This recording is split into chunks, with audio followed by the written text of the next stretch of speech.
وأسقنا بكأسه الأوفى ويسر علينا زيارة حرمك وحرمه من قبل أن تميتنا وأدم علينا الإقامة بحرمك وحرمه صلى الله عليه وسلم إلى أن نتوفى اللهم إنا نستشفع به إليك إذ هو أوجه الشفعاء إليك ونقسم به عليك إذ هو أعظم من أقسم بحقه عليك ونتوسل به إليك إذ هو أقرب الوسائل إليك نشكو إليك يا رب قسوة قلوبنا وكثرة ذنوبنا وطول آمالنا وفساد أعمالنا وتكاسلنا عن الطاعات وهجومنا على المخالفات فنعم المشتكى إليه أنت بك نستنصر على أعدائنا وأنفسنا فانصرنا وعلى فضلك نتوكل في صلاحنا فلا تكلنا إلى غيرك يا ربنا وإلى جناب رسولك صلى الله عليه وسلم تنتسب فلا تبعدنا وببابك نقف فلا تدردنا وإياك نسأل فلا تخيبنا اللهم ارحم تضرعنا وآمن خوفنا وتقبل أعمالنا وأصلح أحوالنا واجعل بطاعتك اشتغالنا وإلى الخير مآلنا وحقق بالزيادة آمالنا واختم بالسعادة آجالنا هذا ذلنا ظاهر بين يديك وحالنا لا يخفى عليك وأمرتنا فذلكنا ونهيتنا فركبنا ولا يسعنا إلا عفوك فاعف عنا يا خير مأمول وأكرم مسؤول إنك عفو غفور رحيم غفور رؤوف رحيم يا أرحم الراحمين وصلى الله على سيدنا محمد وعلى آله وصحبه وسلم تسليما الحمد لله رب العالمين قبول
Sambutan ada.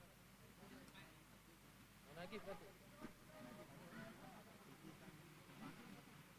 Yang macam? Jam 8 seberapa lagi kita mulai macam? Jam 8 seberapa? Macam konsider dulu. Konsider biasa. Konsider tak makin ini lubang lah. Konsider biasa. Konsider dewean. Lagi lagi tak salah ada Satsuki. Jadi antum menjadi habis.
Lapas papat udah hadrah kalau pun datang gitu lah.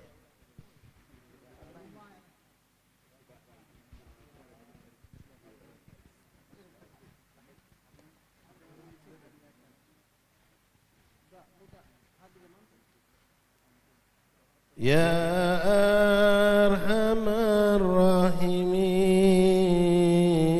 Ya Arhamar Rahimin,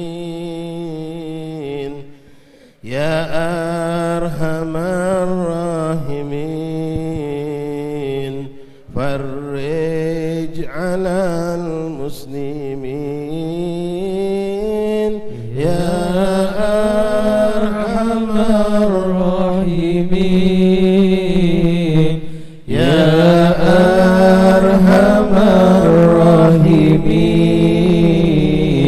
Ya Arhamar Rahimin, farrij 'alal muslimin. Ya Rabbana ya Karim, Antal Jawadul Halim, wa anta ni'mal mu'in, wa ya Qawi ya Matin, Ya Arhamar Rahimin, Ya Arhamar Rahimin, Ya Arhamar Rahimin, farrij 'alal muslimin. Wa laysa narju siwak, fadrik ilahi darak, wa qablal fana wal halak,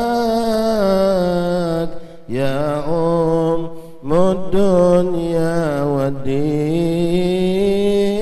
ya Arhamar Rahimin, ya Arhamar Rahimin, ya Arhamar Rahimin, farrij 'alal muslimin. Rabbis qina ghaitham, fadrik nafi mubarak dawam, ya fi kulli am ala mamar sinin, ya Arhamar Rahimin, ya Arhamar Rahimin, ya Arhamar Rahimin, farrij 'alal muslimin. Fadhal ikhwan, maju ke depan sampai ke dekat mimbar. Naik maju sampai di depan, biar nanti yang datang belakangan duduk di belakang. Tim hadrah kita baca burdah ya. Nanti muncihnya dibantu oleh antum yang baca, yang tanpa lahannya asatis.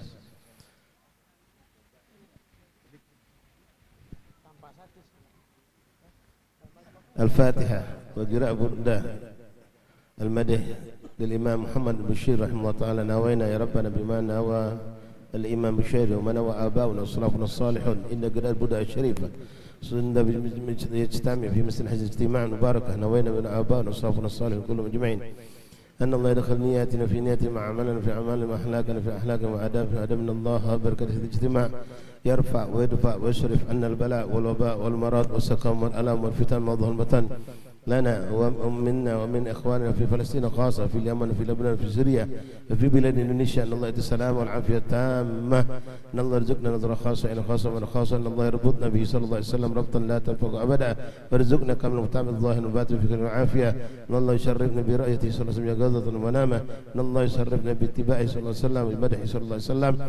واحشرنا يا رب في زمرته صلى الله عليه وسلم. نوينا بنا أبا صلى الله عليه وسلم ونصحب الزمن وما نصحب الوقت وانا وشيخنا بنا محمد بن شبك المسالم وما وصاحب هذا الدار الحبيب محمد بن شبك المسالم وإلى حضرة النبي محمد صلى الله عليه وسلم. سر لهم الفاتحة.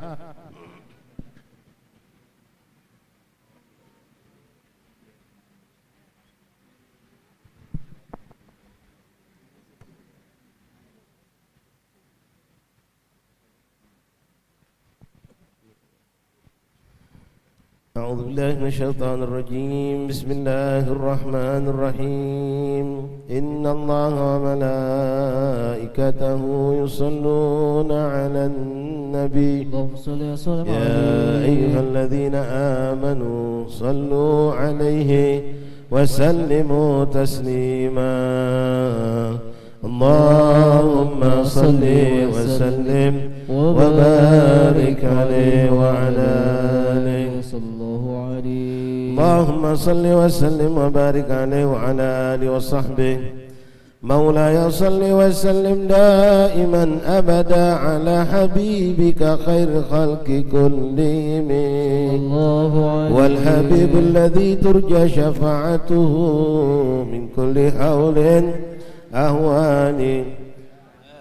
آمن تذاكر جيران بذي سلم ما زجت دمعا جرى من مقلة بدمي صلى الله عليه. أم هبت الريح من تلقاء كاظمة وأومض البرق في الظلماء من إظمي صلى الله عليه. وما لعينيك إن قلت اكففا همته وما لقلبك إن قلت استفق يهمي صلى الله عليه. أيحسب الصب أن الحب منكتم ما بين منسجم ومضطرب صلى الله عليه. لولا الهوى لم ترك دمعا على طلل ولا أركتن ذكر البان والعالم صلى الله عليه. وكيف تنكر حبا بعدما شهدت به عليك عدول الدمع والسقم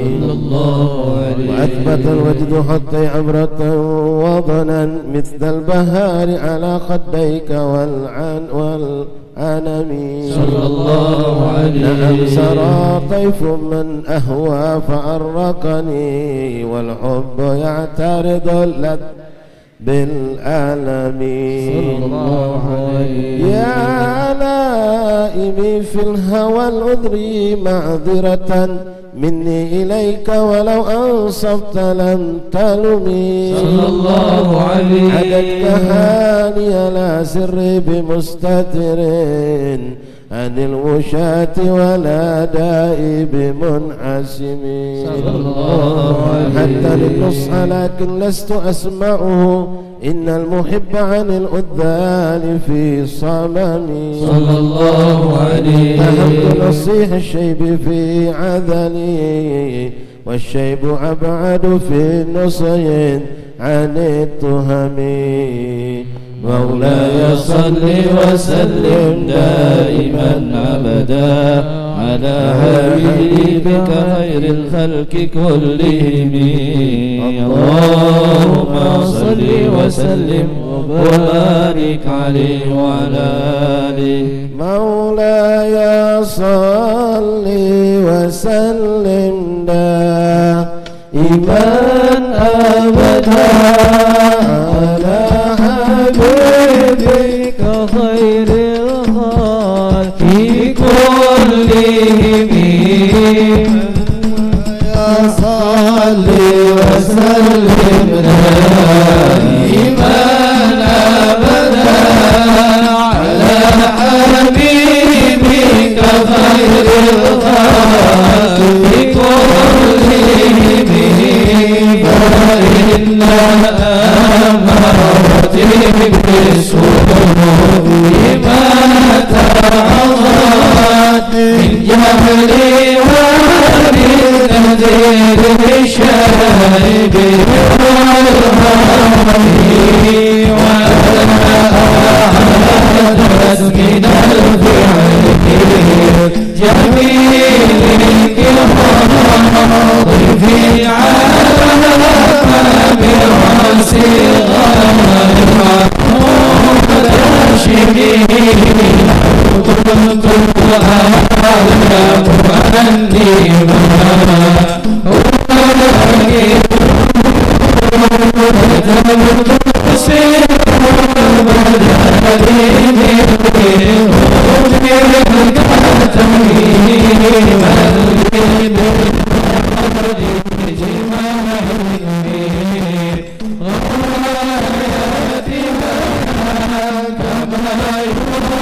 مولاي صل وسلم دائما أبدا على حبيبك خير الخلق كلهم صلى الله عليه سنة من أحيا الظلام إلى أن اشتكت قدماه الضر من ورمي صلى الله عليه سلب أحشاءه وطوى تحت الحجارة كشحا مترف الآدم صلى الله عليه راودته الجبال الشم من ذهب عن نفسه فأراها أيما شممي صلى الله عليه أكلت زهده فيها ضرورته إن الضرورة لا تعدو على العصم صلى الله عليه يدعو إلى الدنيا ضرورة من لولاه لم تخرج الدنيا من العدم صلى الله عليه محمد سيد الكونين والثقلين والفرقين الفريقين من عرب ومن عجم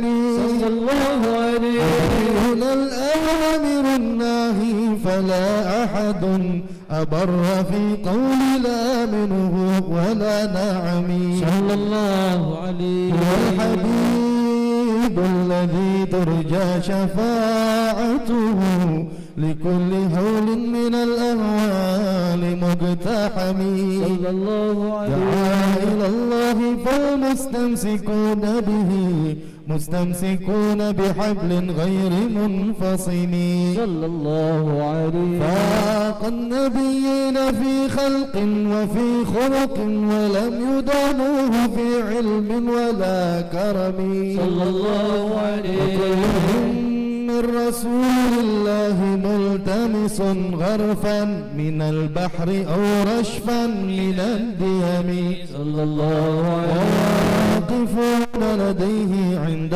حدهم من نقطة العلم أو من شكلة الحكم فهو الذي تم معناه وصورته ثم اصطفاه حبيبا بارئ النسم صلى الله عليه منزه عن شريك في محاسنه فجوهر الحسن فيه غير منقسم صلى الله عليه دعته النصارى في نبيهم واحكم بما شئت مدحا فيه واحتكم صلى الله عليه وانسب إلى ذاته ما شئت من شرف وانسب إلى قدره ما شئت من عظم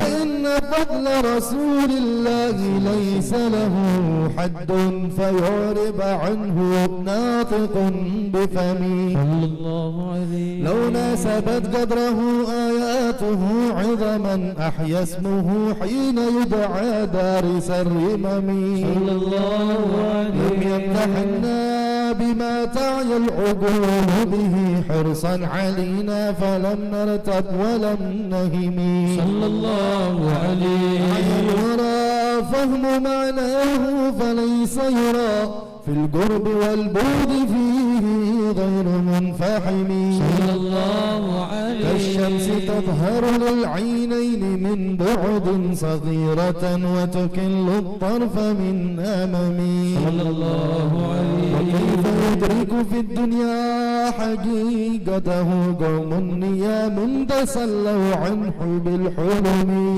صلى الله عليه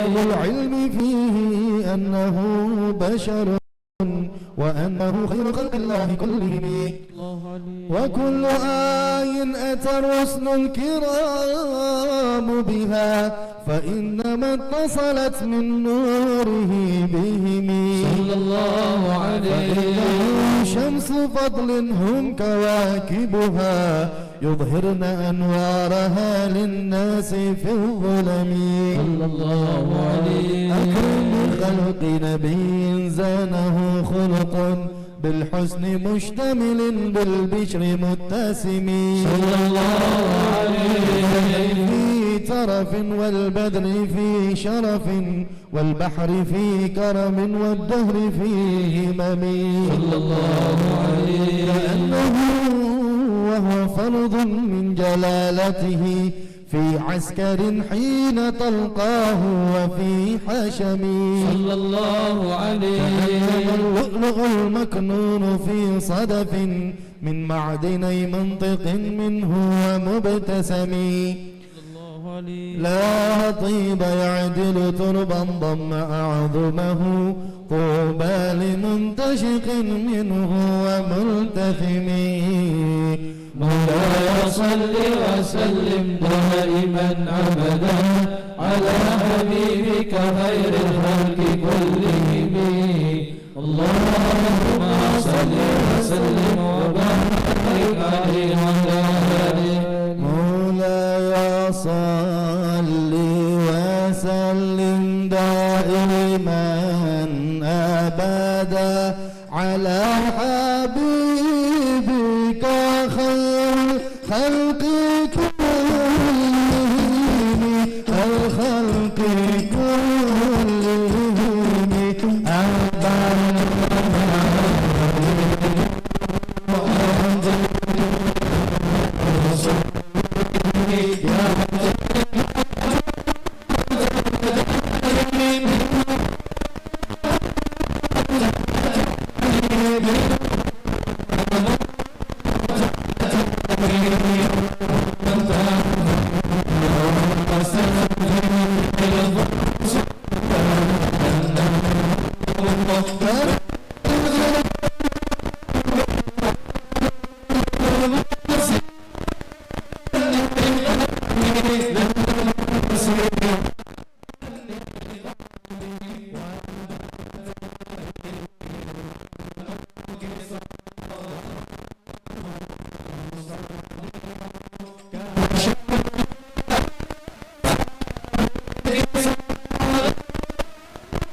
تمسي إليه على ساق بلا ساق بلا قدم صلى الله عليه كأنما سطرت سطرا لما كتبت فروعها من بديه خض باللقم صلى الله عليه بالأمامة النسار سائرة تكيه هر وتيسي للهجير همي صلى الله عليه أقسمت بالقمر منسك إن له من قلبه نسبة مبرورة القسم صلى الله عليه وما هوى الغار من خير ومن كرم وكل طرف من الكفار أنه أمين صلى الله عليه فصدق في الغار وصديق لم يرما وهم يقولون ما بالغار من عرم صلى الله عليه ظنوا الحمام وظنوا العنكبوت على خير البرية لم تنشد ولم تهم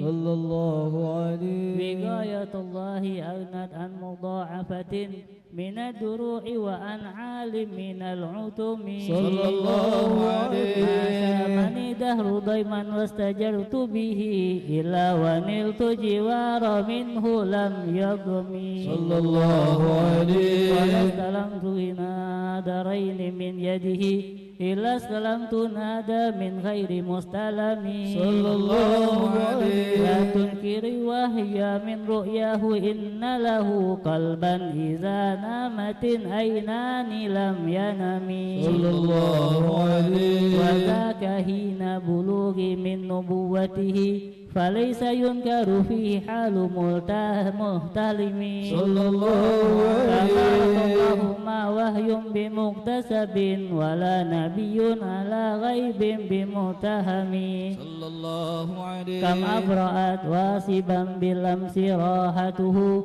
وأطلقت هاربا من ريقة الأمم صلى الله عليه وأحيت سنة شعباء دعوته حتى حكت سورة في عصر الدهم صلى الله عليه بآرد جد أو هلط بطاه بها سيبا من اليم أو سيلا من العرم مولاي صل وسلم دائما أبدا على حبيبك خير الخلق كلهم اللهم صل وسلم وبارك عليه وعلى آله دعني ووصفي آيات له ظهرات ظهور نار القراء ليلا على علمي فالدر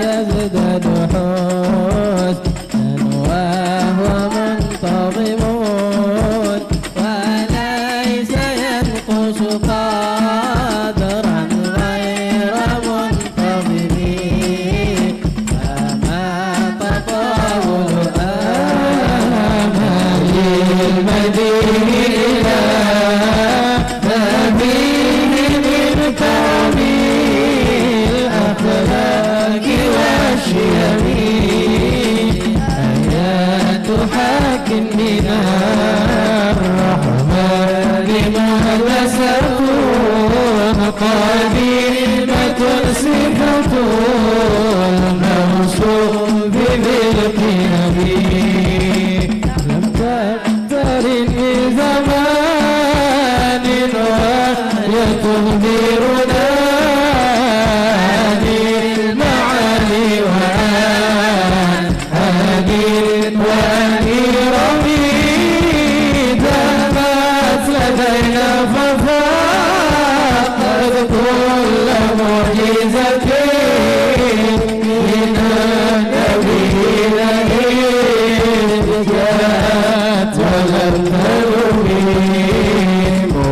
محاكمات فما تبكين من شبه لذي شقاق وما نبغين من هكم ما هو لمذقة إلا عاد من هرمي عاد الأعد إليها ملك السلام ردت بلاغتها نحو معاندها هذا الغيور ينال جاني عن الهرم لها معاد كموج البار بمدنين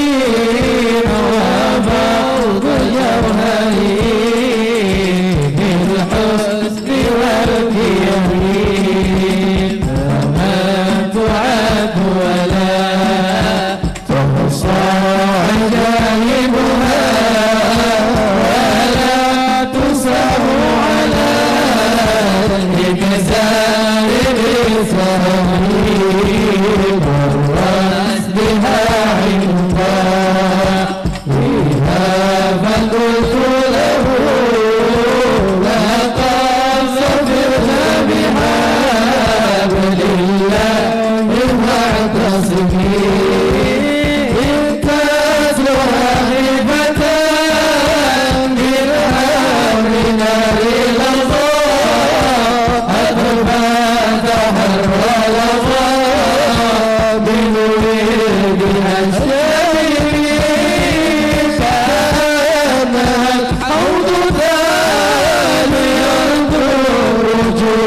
به إلى الوسط وقد جاءوه كالأمم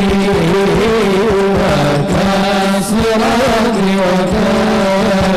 وكالميزان معللا فالقسط من غيرها بالناس لم يكن جبل لحسود راح يذكرها تجاولا وعين الحالق الفهمين وتنكر العين ضوء الشمس من أبد ويوكر الفم طعم الماء من سقمه مولاي صل وسلم دائما أبدا على حبيبك خير الخلق اللهم صل وسلم وبارك عليه وعلى آله. مولاي صل وسلم دائما أبدا على حبيبك خير الخلق كلهم صلى الله عليه يا خير من يمم العافون ساحته سعيا وفوق متون العين كالرسم صلى الله عليه ومن هو الآية الكبرى لمعتبر ومن هو النعمة الأذمى لمغتنم صلى الله عليه سريت من حرم ليلا إلى حرم كما سرى البدر في داج من الظلم صلى الله عليه وبك ترقى إلى أن نلت منزلة من قاب قوسين لم تدرك ولم ترمي صلى الله عليه فقدمتك جميع الأنبياء بها والرسل تقديم مخدوم على خدمي صلى الله عليه وأنت تخترق السبع طباق بهن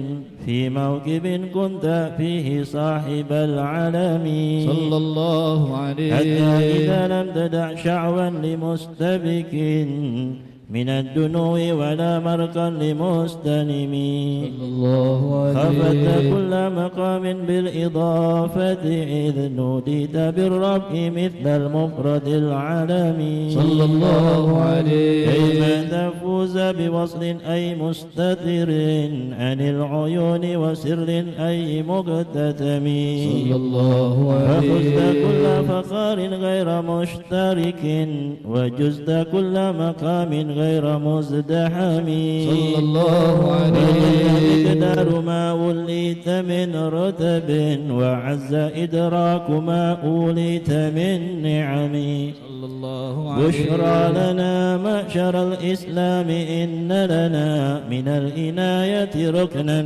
غير منهدم صلى الله عليه لم يدع الله داعنا لطاعته بأكرم الرسل كنا أكرم الأمم مولاي صل وسلم دائما أبدا على حبيبك خير الخلق كلهم اللهم صل وسلم وبارك عليه وعلى آله مولاي صل وسلم دائما أبدا على حبيبك خير الخلق كلهم مولاي صل وسلم دائما أبدا على حبيبك خير الخلق كلهم راحت قلوب العدا أنباء بعثته كان بآتنا جفلات قفلا من الغنم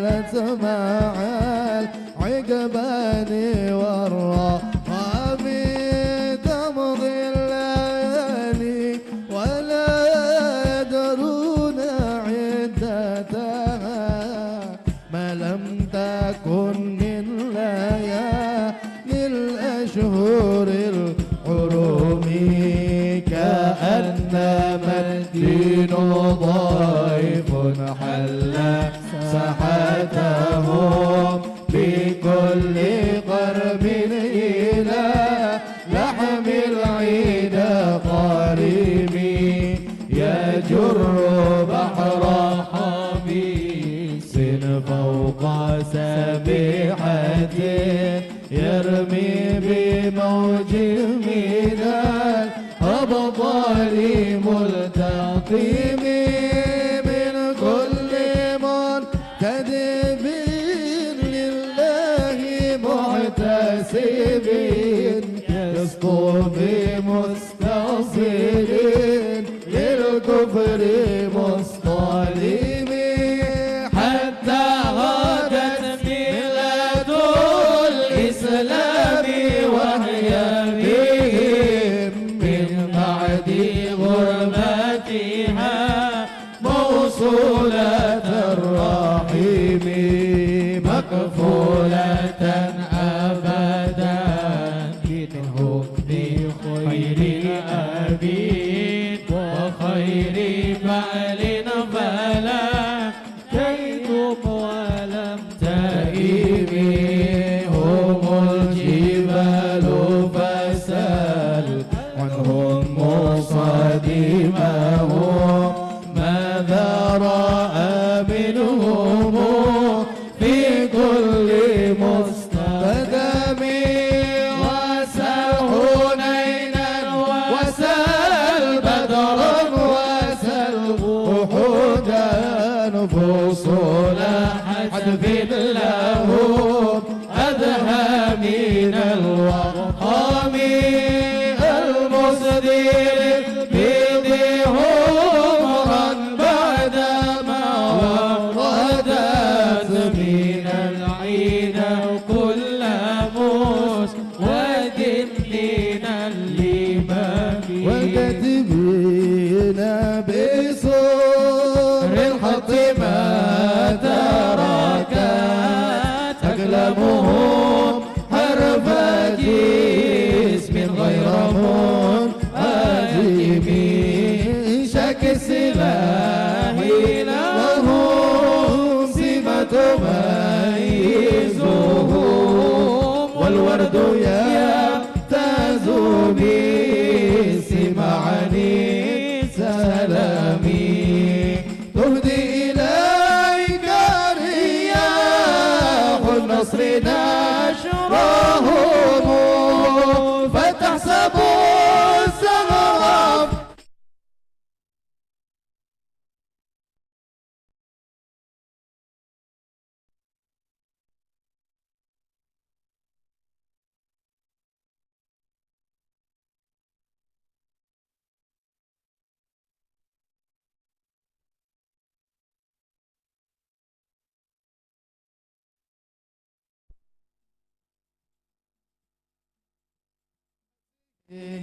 فرقا وما تفرق بين البهم والبهم ومن تكون بالرسول للهدوس راته تلقاه الأسد في أجمها تديمي ولن ترى من ولي غير منتصر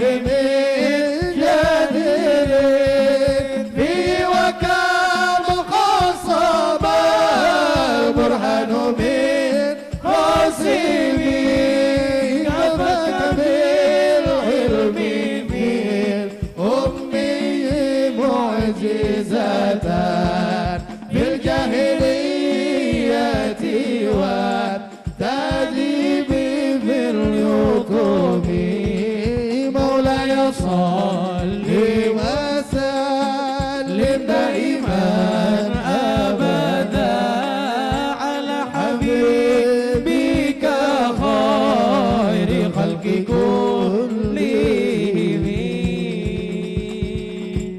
اللهم صل وسلم وبارك عليه وعلى آله.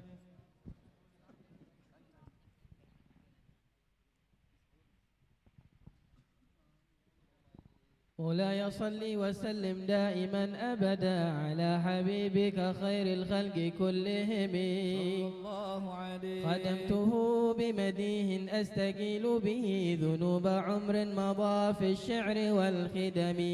صلى الله عليه قلداني ما تخشى عواقبه كأنني بهما هدي من النعم.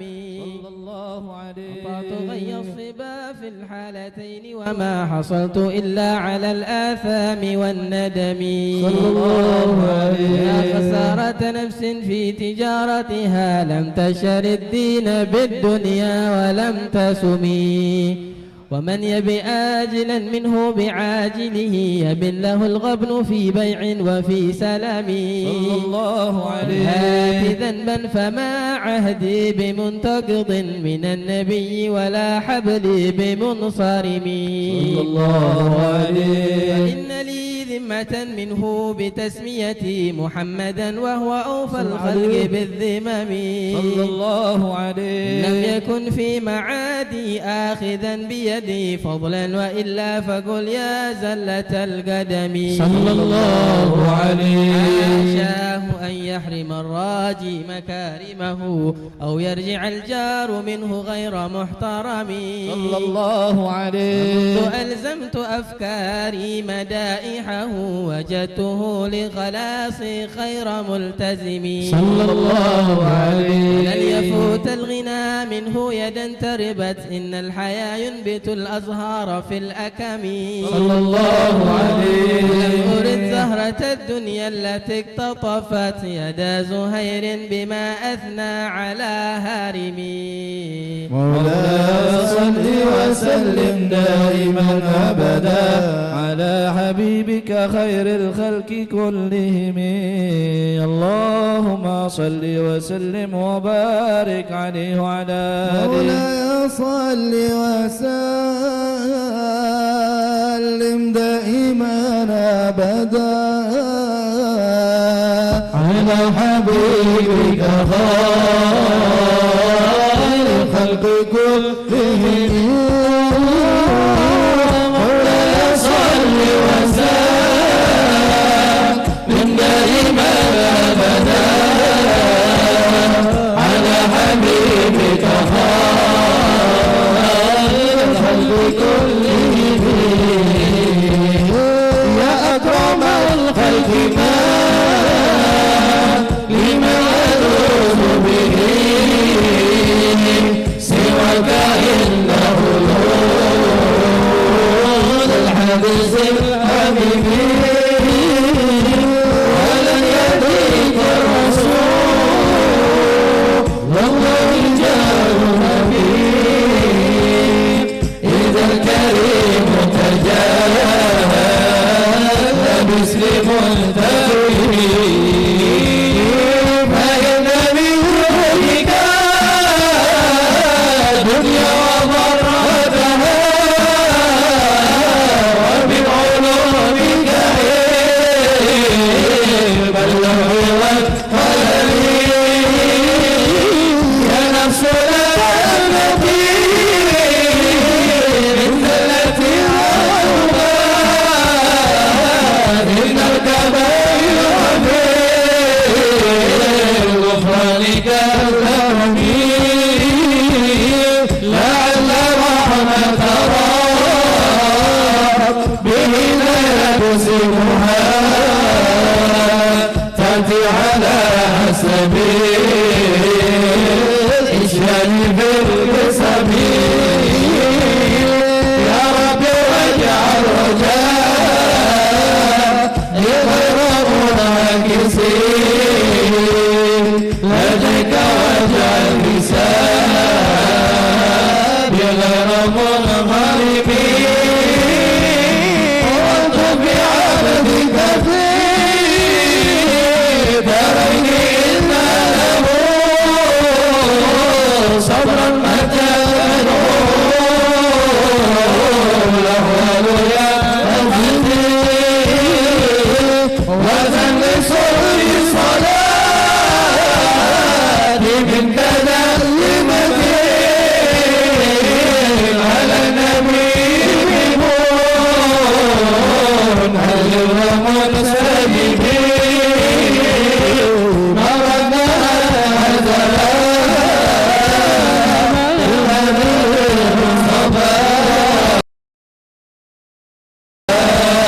وأطرب السحاب ينزل بغربه ثم رضوان أمين بدر وعن مريد وعن علي وعثمان ذي الكرم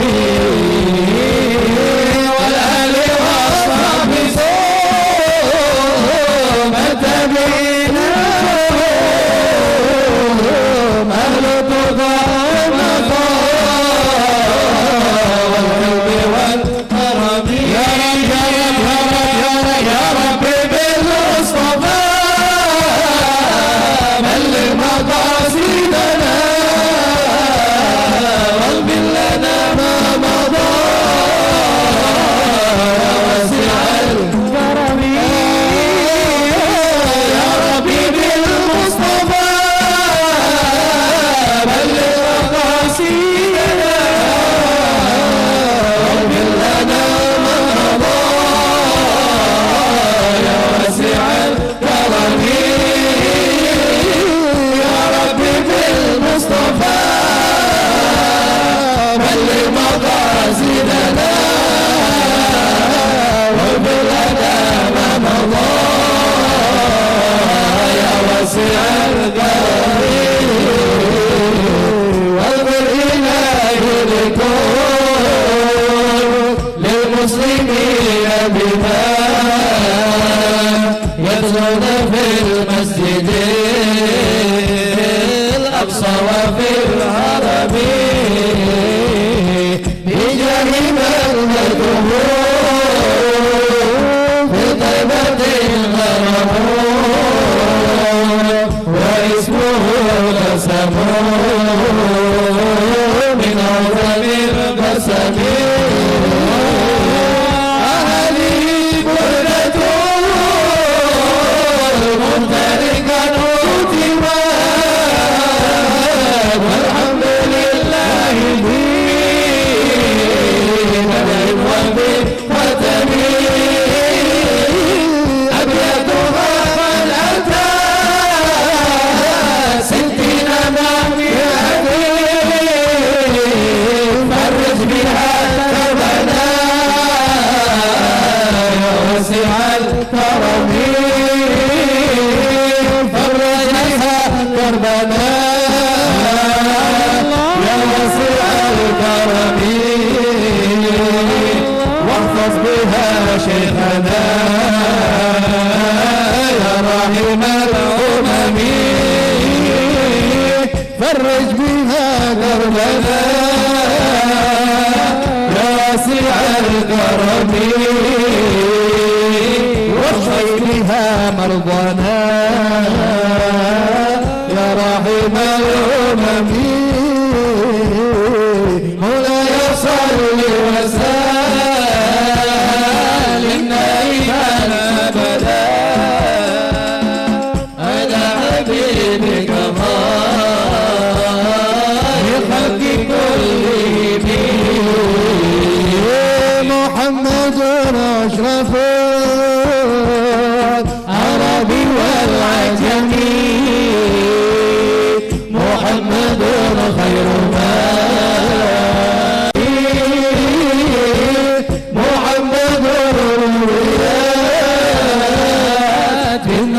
طول القلوب محمد لم يزال مركبا ببديل محمد رحيم بالعدل ذو شرف محمد مالك الإنعام والحكم محمد خير خلق الله من محمد خير رسل الله كله محمد حق النبي به محمد رجلا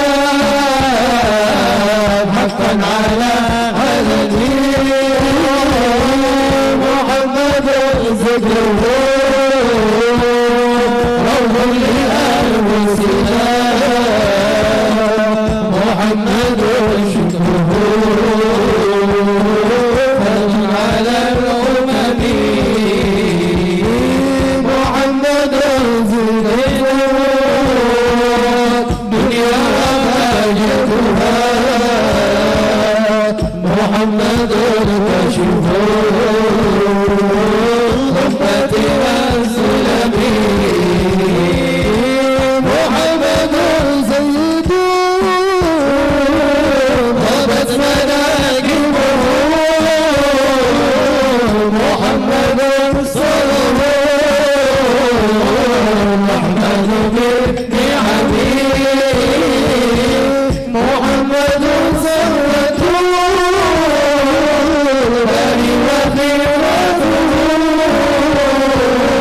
محمد طاهر من سائر الكرم محمد ظاهر للضيف مخرجه محمد جاره والله لم يجدي محمد الغالب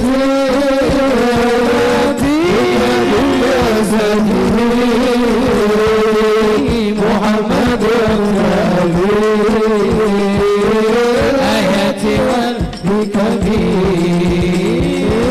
محمد يوم باس الناس شافعنا محمد نوره الهدي إلى الظلم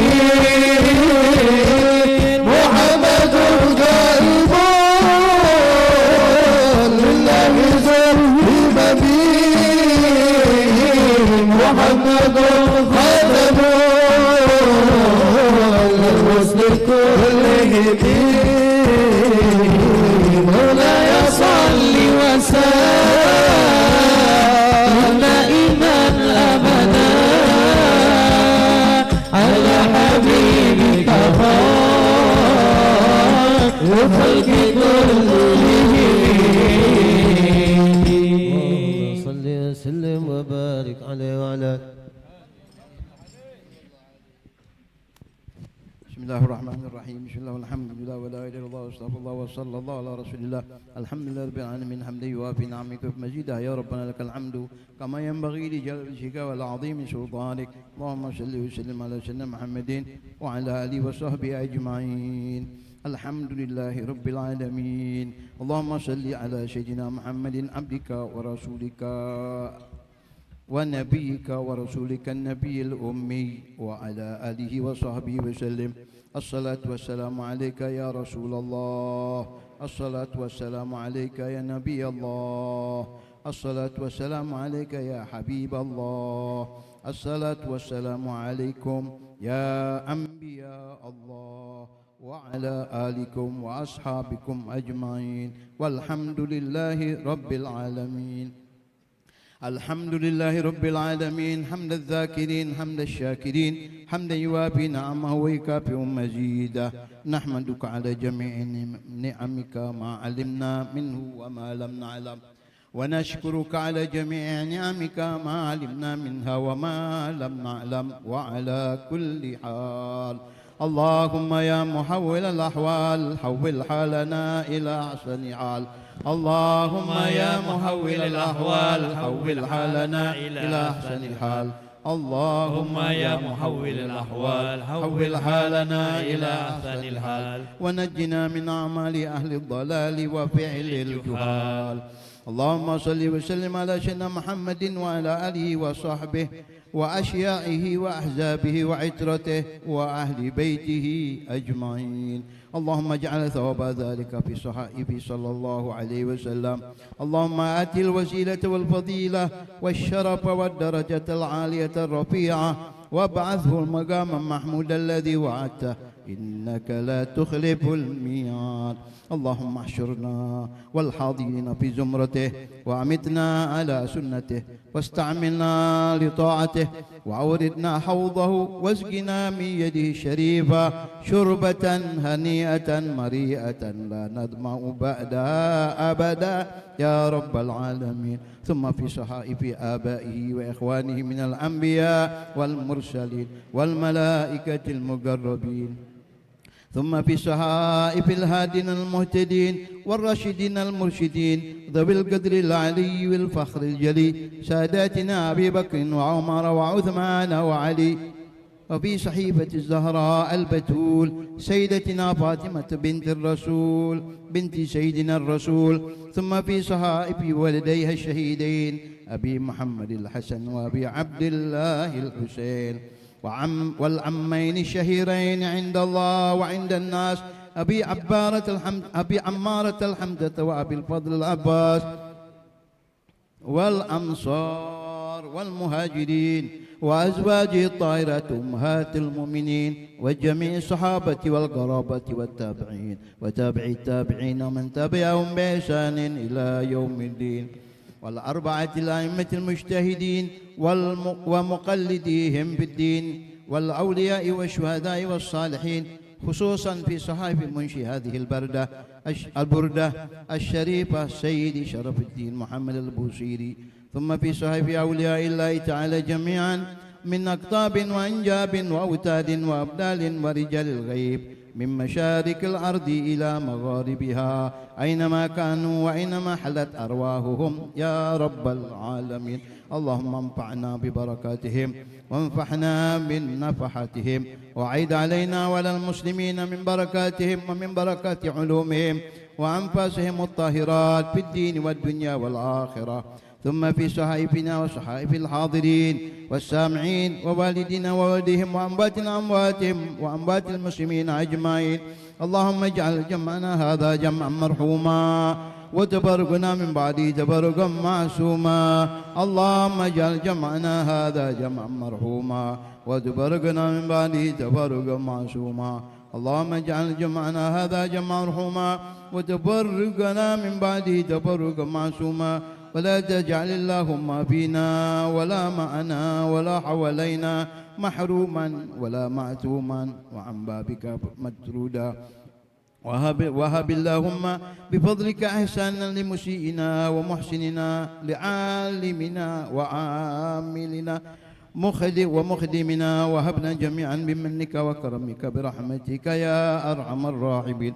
اللهم اجعل آخر كلامنا من الدنيا عند انتهاء آجالنا شهادة أن لا إله إلا الله محمد رسول الله أشهد أن لا إله إلا الله وأشهد أن محمدا رسول الله أشهد أن لا إله إلا الله وأشهد أن محمدا رسول الله أشهد أن لا إله إلا الله وأشهد أن محمدا رسول الله وعمتنا عليها غير مفتونين ولا فاتنين ولا قانتين ولا مغيرين يا رب العالمين اللهم إنا نسألك من خير ما سألك منه عبدك ونبيك محمد صلى الله عليه وآله وسلم ونستعيذك من شر ما استعاذك منه عبدك ونبيك محمد صلى الله عليه وآله وسلم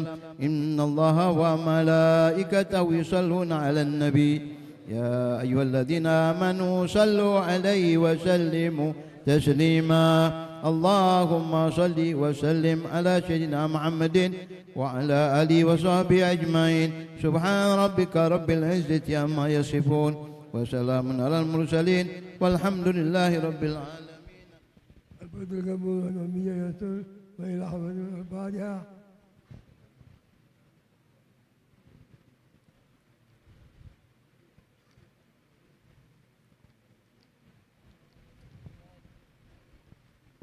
ربنا تقبل منا إنك أنت برحمتك يا أرحم الراحمين وصلى الله وسلم الحمد لله رب العالمين. Sebelum kami mengumumkan peringatan Maulid untuk malam berikutnya, ini ada berita duka. Innalillahi wa inna ilaihi rajiun. Telah meninggal dunia Al-Habib Muhammad bin Utsman Al-Kab atau abahnya Fahmi Al-Fayyad Sungai Bayas. Jenazah masih di rumah sakit, insyaallah berita menyusul, dan minta doanya Abu Ya Ustaz Muhsin Al-Kab, Ustaz Muhsin Al-Habsi.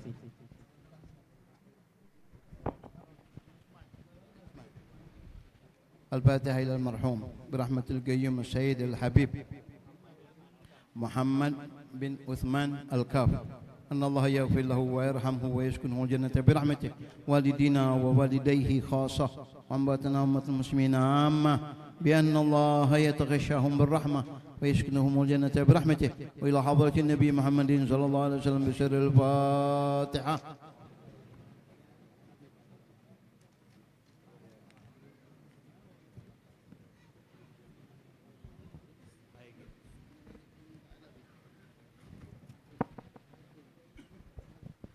Assalamualaikum warahmatullahi wabarakatuh. Bismillahirrahmanirrahim. Alhamdulillahirabbil alamin. Wa bihi nasta'inu ala umuri dunya waddin.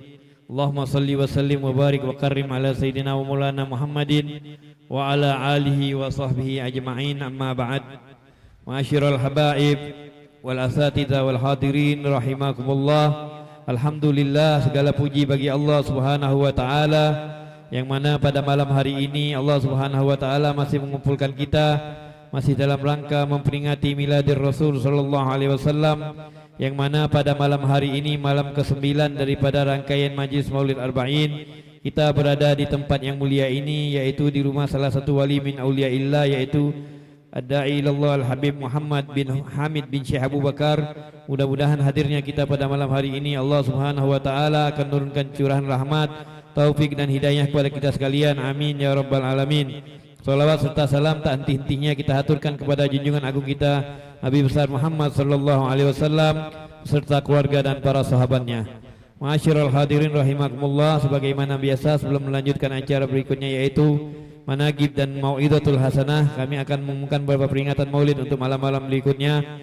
Untuk malam besok, malam ke-10, peringatan Maulid akan diadakan di rumah Sayyidil Habib Al-Arif Billah Al-Habib Umar bin Ahmad bin Syihab, bertempat di Lorong Rakyat 14 Hulu. Dan pada malam Kamis, malam ke-11, peringatan Maulid akan diadakan di Majlis Sawah Usabil, bertempat di Jalan Perintis Kemerdekaan atau tempat cucian Atai Bom Baru. Dan pada malam ke-12, malam Jumat, malam kelahiran daripada junjungan agung kita Nabi besar Muhammad sallallahu alaihi wasallam, peringatan Maulid akan diadakan di rumah Sayyidil Habib Alwi bin Syekh Asgab, bertempat di Komplek Asgab 16 Hulu. Demikianlah undangan untuk malam hari ini. Untuk mau'izatul hasanah pada malam hari ini akan disampaikan oleh dua orang penceramah yang insyaallah. Yang pertama akan disampaikan oleh Fadilatul Ustaz Al-Habib Syekh bin Hamid Al-Kab, dan yang kedua yang akan disampaikan oleh Al-Habib Al-Ustaz Muhammad Al-Bagir bin Abu Yahamidun Nagib bin Syekh Abu Bakar bin Salim. Namun sebelumnya marilah kita sama-sama mendengarkan kata sambut managib singkat Al-Habib Muhammad bin Hamid bin Syekh Bakar yang akan disampaikan oleh Al-Ah Sayyid Fahmi bin Abdurrahman bin Syihab. Wa alaihim falyatafaddal. Sallu ala Nabi Muhammad.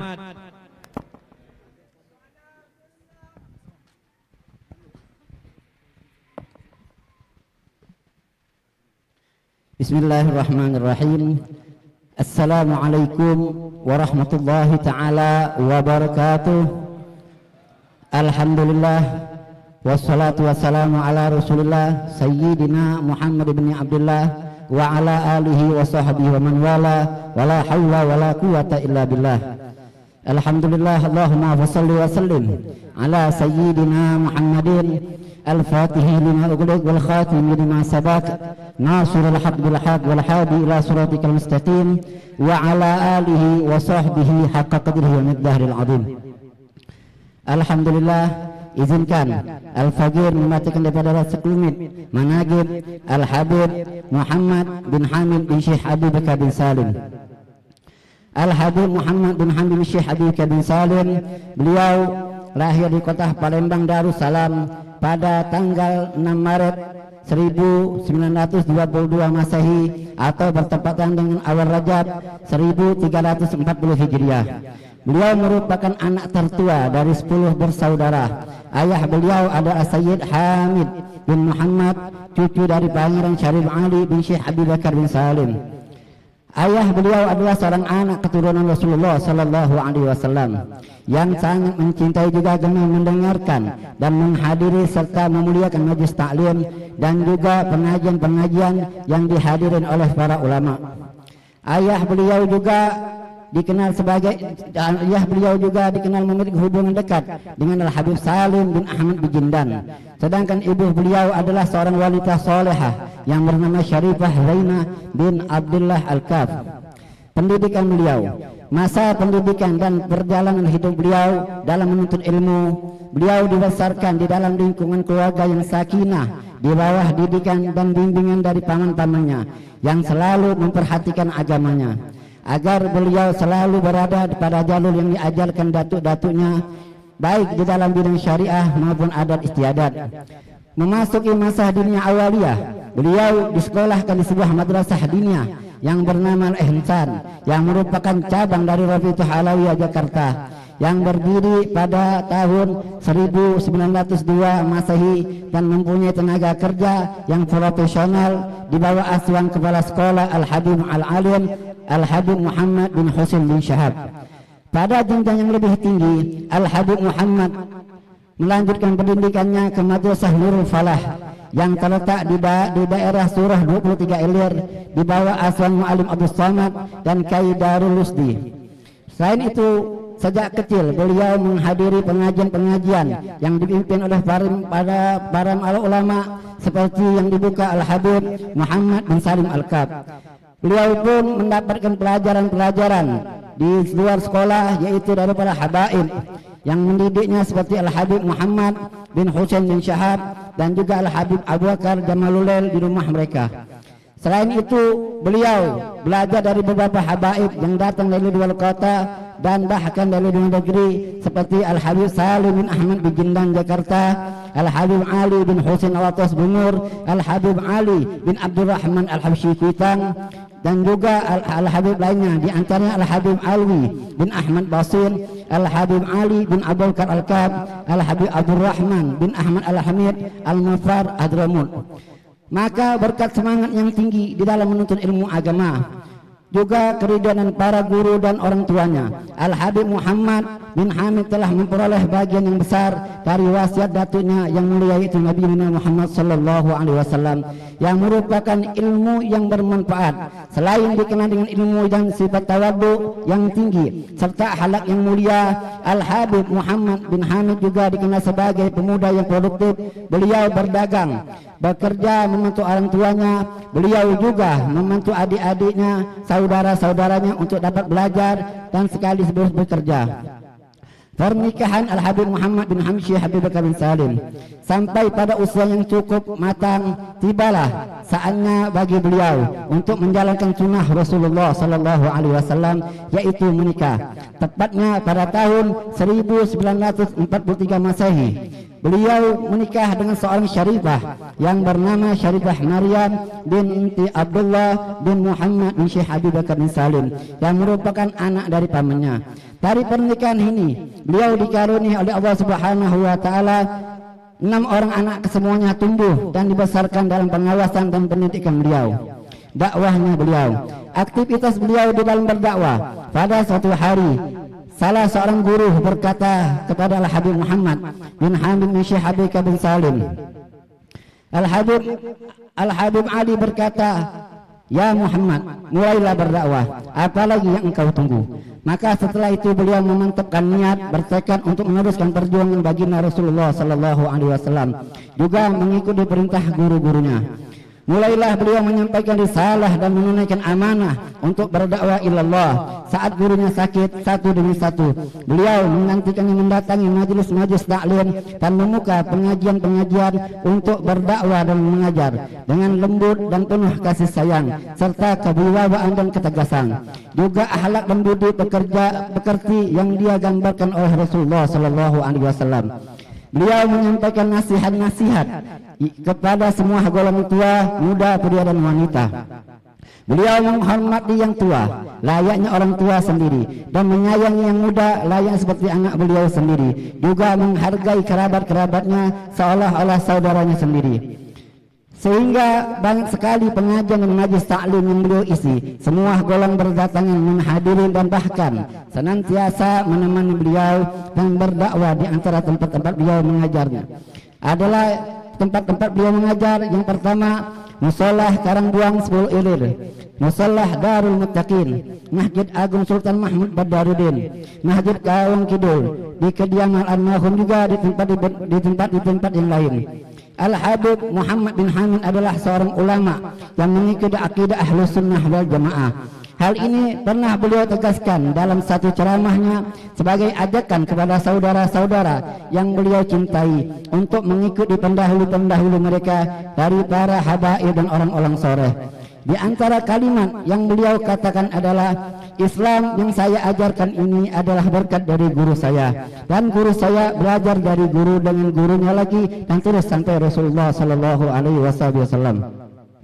Selain berdakwah, beliau juga selalu menyempatkan diri untuk memenuhi undangan-undangan dalam acara Islam, dan beliau tidak pernah memandang siapa yang mengundang atau di mana tempatnya.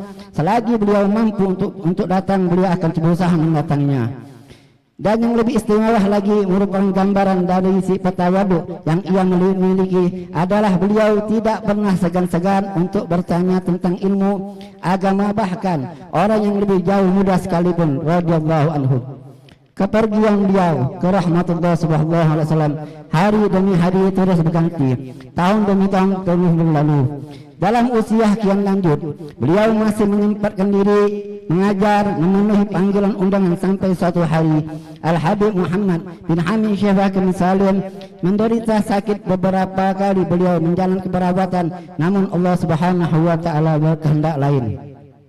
Hampir setahun beliau mendapat perawatan dokter di rumahnya. Penyakit beliau pun tak kunjung membaik. Banyak orang datang menyembuh beliau yang terbaring di rumahnya. Bahkan bertanya tentang ilmu fikih, baik dari karib, kerabat maupun muridnya, dan beliau tidak segan-segan untuk menjawab pertanyaan-pertanyaan yang diajukan. Beliau sangat sabar menghadapi penyakitnya, sehingga beliau pernah pingsan tak sadarkan diri karena menahan rasa sakit yang dideritanya.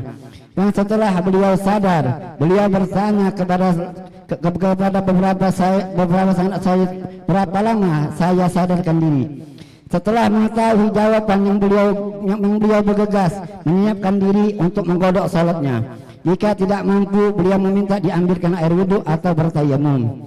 Di dalam sakitnya, Al-Habib Muhammad bin Hamid Syekh bin Salim sangat senang mendengarkan gasidah yang dibawakan oleh anak-anaknya. Beliau pernah berkata kepada Sayyid Al-Habib Hamid bin Najib bin Syekh bin Salim bahwa beliau sangat ingin pergi berziarah ke Hadramut untuk berziarah ke makam datuk-datuknya, dan juga beliau meminta kepada anaknya Sayyidul Walid Al-Habib Hamid bin Najib untuk dibacakan kitab Tajul Arsh karangan Al-Habib Ali bin Husain Al-Atas Bungur. Sampai pada suatu hari ketika di saat sambil membaca kitab tersebut, beliau kembali pingsan. Setelah sadar, beliau bercerita kepada anaknya Sayyid Hamid bin Najib bahwa beliau sudah pergi berziarah keliling Hadramut, bahkan telah masuk ke kampung-kampung yang juga dilalui orang-orang pinggir itu. Bahkan Dan ketika keluarga dan anak-anaknya itu berkumpul untuk membacakan qasidah, beliau berkata sambil menitiskan air mata, sekarang ini kecenderunganku pada dunia sudah tidak ada sama sekali dan hanya memikirkan akhirat, dan saya sangat cinta sekali kepada Rasulullah sallallahu alaihi wasallam, dan saya sangat rindu untuk bertemu Rasulullah sallallahu alaihi wasallam. Wasiat beliau juga berpesan kepada keluarganya, jika sakratul maut datang kepadanya, jangan ada orang lain di sekitarku kecuali istri dan anak-anakku. Beliau juga berpesan, jangan sampai auratnya terbuka. Beliau meminta dibacakan doa bersama, dimulai dari istri, anak-anaknya yang terbesar satu persatu sampai anaknya yang kecil hingga saatnya beliau meninggal dunia. Kehadiran Allah Subhanahu wa taala dengan dibacakan qasidah dan doa-doa tidak putus-putusnya. Tepat di hari Ahad pada tanggal 16 Desember 1993 Masehi bertepatan dengan 27 Matul Akhir 1414 Hijriah, beliau wafat terdengar di mana-mana. Orang yang datang takziah ke rumahnya baik dari kerabat, sahabat dan juga murid-muridnya sangat merasa kehilangan, seolah-olah mereka kehilangan orang yang sangat dicintainya. Ini saja Al-Fadhil bisa sampaikan. Mudah-mudahan kita mendapat keberkahan daripada Al-Habib Muhammad bin Hamid Syekh Abi Bakar bin Salim. Rabbim fanfa'na bi barakatihim wa hdina al-husna bi hurmatihim wa aminna fi tariqatihim wa amlafati min fitani. Al-afu minkum. Wassalamualaikum warahmatullahi taala wabarakatuh.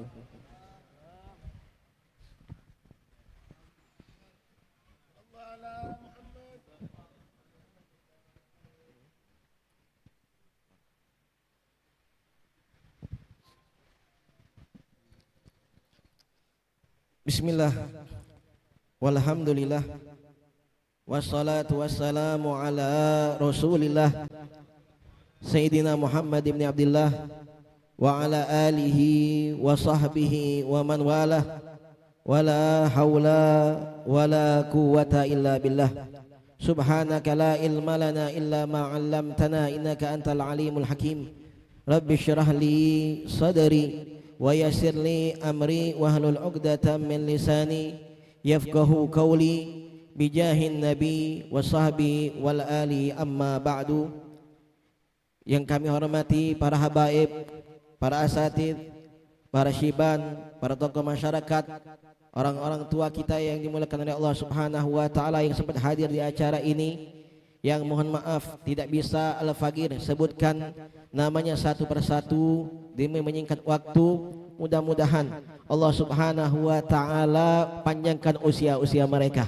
Mudah-mudahan Allah Subhanahu wa taala sehatkan badannya, dikabulkan hajatnya, dilancarkan segala urusannya. Para hadirin yang hadir tempat ini adalah tetamu baginda Rasulullah SAW yang mudah-mudahan ada di hatinya kecintaan kepada baginda Rasulullah SAW. Assalamualaikum warahmatullahi wabarakatuh.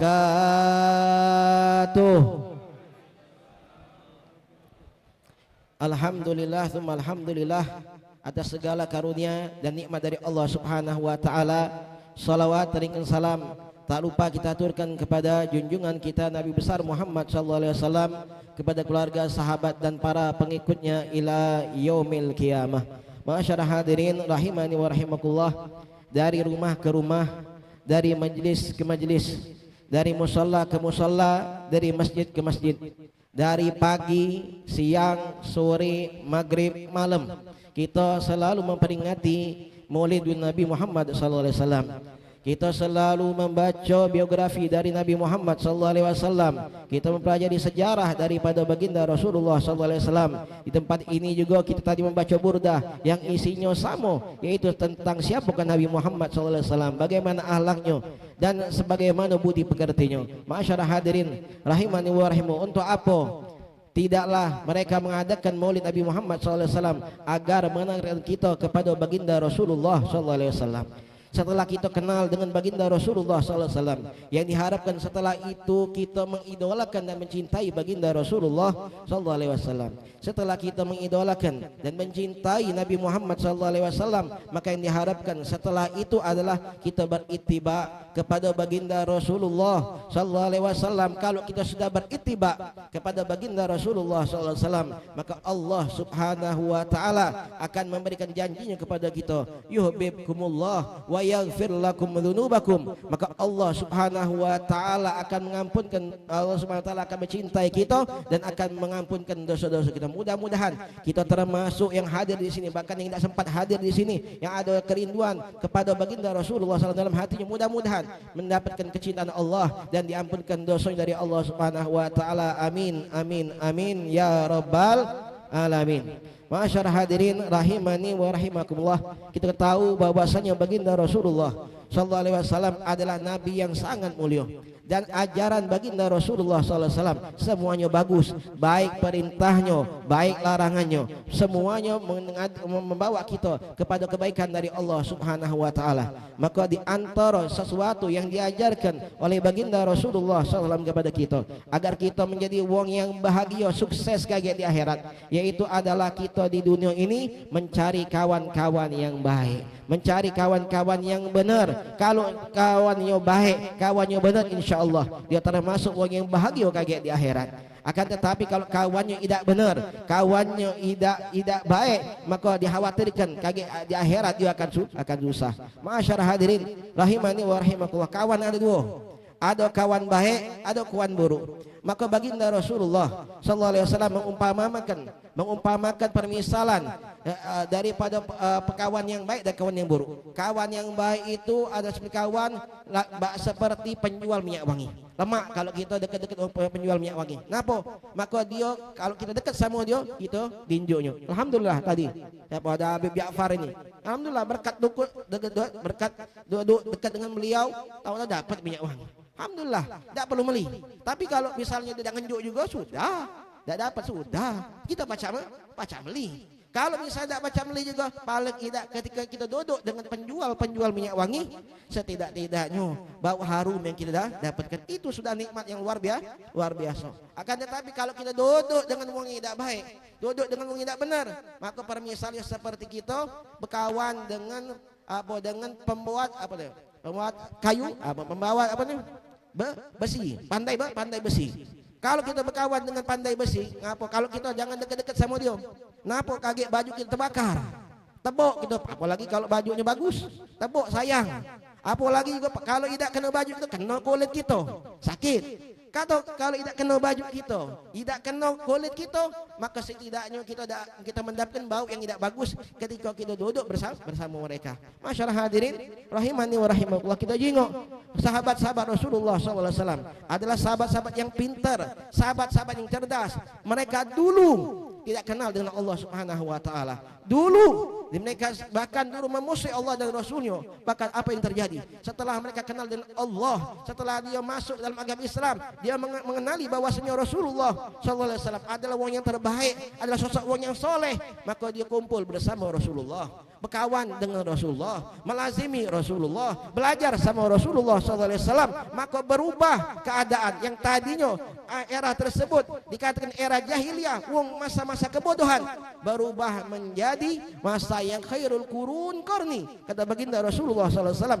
sebaik-baik zaman adalah zamanku, zaman yang di situ adanya baginda Rasulullah SAW, karena mereka dekat-dekat dengan baginda Rasulullah SAW. Masyarakat hadirin rahimani wa rahimakumullah, maka dikisahkan ketika Nabi Muhammad SAW sedang duduk bersama sahabatnya, sedang mengajarkan ilmu-ilmu yang bermanfaat. Tahu-tahu datang seorang laki-laki pemuda, datang nyelonong di tengah majlisnya baginda Rasulullah SAW. Kemudian dia mengangkat suaranya, ya Rasulullah, idzalli bizina. Ya Rasulullah, izinkan aku untuk berzina. Ini pertanyaan yang luar biasa. Ini setengahnya tak boleh adab.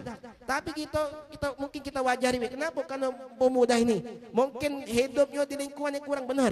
Karena di sana banyak perempuan-perempuan yang membuka auratnya. Banyak perempuan-perempuan menjajakan dirinya sehingga dia tidak kuat. Dia adukan kepada baginda Rasulullah SAW. Walaupun para sahabat tidak senang dengan perbuatan beliau. Apa yang dilakukan oleh baginda Rasulullah SAW? Ya fulan, sini maju. Disuruh maju sama baginda Rasulullah SAW. Kemudian disuruh duduk di depan Rasulullah SAW. Didudukkan oleh baginda Rasulullah sama seperti duduknya seorang murid kepada gurunya. Didudukkan oleh baginda Rasulullah SAW sama seperti duduknya seorang yang sakit mengadu kepada seorang dokter. Kemudian baginda Rasul bertanya kepada dia, ya fulan, ngapo? Ya Rasulullah, izinkan aku untuk berzina. Apa kata baginda Rasulullah SAW? Ya fulan, afataraddahu li ummik. Apakah kau galak berzina itu terjadi kepada ibumu? La ya Rasulullah, jalani fidak. Ya Rasulullah, jadikan aku tebusannya. Aku tidak pengen ibu aku menjadi seorang wanita yang berzina. Maka kata baginda Rasulullah, kalau kau tidak pengen ibu kau menjadi wanita berzina, maka orang lain pun demikian. Tidak kepengen ibunya menjadi wanita berzina. Kemudian Rasulullah SAW bertanya lagi, apa kau galak saudarimu menjadi perempuan pezina? Ya Rasulullah, tidak ya Rasulullah. Sebagaimana kau tidak galak saudari menjadi wanita pezina, maka orang lain pun demikian. Tidak pengen saudarinya menjadi saudari yang pezina. Maka ditanyakan lagi oleh baginda Rasulullah SAW, afataraddahu li khalatik li ammatik. Apa kau galak, kau ridho bibi kau menjadi seorang bibi yang pezina? Maka dia jawab lagi-lagi, ya Rasulullah, aku tidak ridho, aku tidak galak bibi aku menjadi perempuan yang pezina. Maka ada baginda Rasulullah, sebagaimana kau tidak galak, tidak ridho bibi kau menjadi seorang wanita pezina, maka orang lain pun demikian. Kemudian baginda Rasulullah SAW nyekel bagian dadonya, dipegang oleh baginda Rasulullah dadonya, kemudian didoakan oleh baginda Rasulullah SAW dengan 3 doa. Allahumma hassin farjah wa tahhir qalbah waghfir dzanbah. Ya Allah, jagokan kemaluan si fulan ini. Ya Allah, bersihkan hati si fulan ini. Ya Allah, ampunkan dosanya. Subhanallah. Bagi tangan itu lepas daripada pemuda tersebut, maka pemuda tersebut telah kehilangan niatnya tadi untuk berzina. Karena apa? Karena dia untungnya dia bertemu dengan baginda Rasulullah SAW. Masyarakat hadirin rahimani wa rahimakumullah. Maka macam itu juga dengan cerita Syekh Abdul Qadir Jailani. Ketika beliau masih kecil, ketika beliau lagi nak menuntut ilmu, beliau nak pengen belajar ilmu ke kota Baghdad, maka ibunya nitipkan duit 40 dinar. Kemudian ibunya ngomong, wahai anakku, aku tak baca ngantar kau, meloklah ke dalam rombongan yang nak pergi ke sana. Melok rombongan, sudah melok dia. Subhanallah, apa yang terjadi? Di tengah perjalanan ternyata rombongan ini dibegal, dirampok, seluruh orang yang bawa harta dimbek dirampas. Kecikok Syekh Abdul Qadir Jailani dewean, tingoknya kurus, badannya kotor, ini buntu ini. Buntu gatik duit lah dembeannya. Jangan tidak be. Yang lain diperiksa-periksa, dia tidak, diam ke be. Akhirnya apa nyimak? Bulan, mau apa? Aku mau duit. Berapa? 40 dinar. Ngaku. Kau tahu ini? Ini nak dimbek. Iya. Sudah akhirnya ini kejadian langka. Akhirnya dibawakan kepada pemimpinnya. Kemudian ditanya, ya fulan, ngapo kau? Ngapo kau berlaku jujur?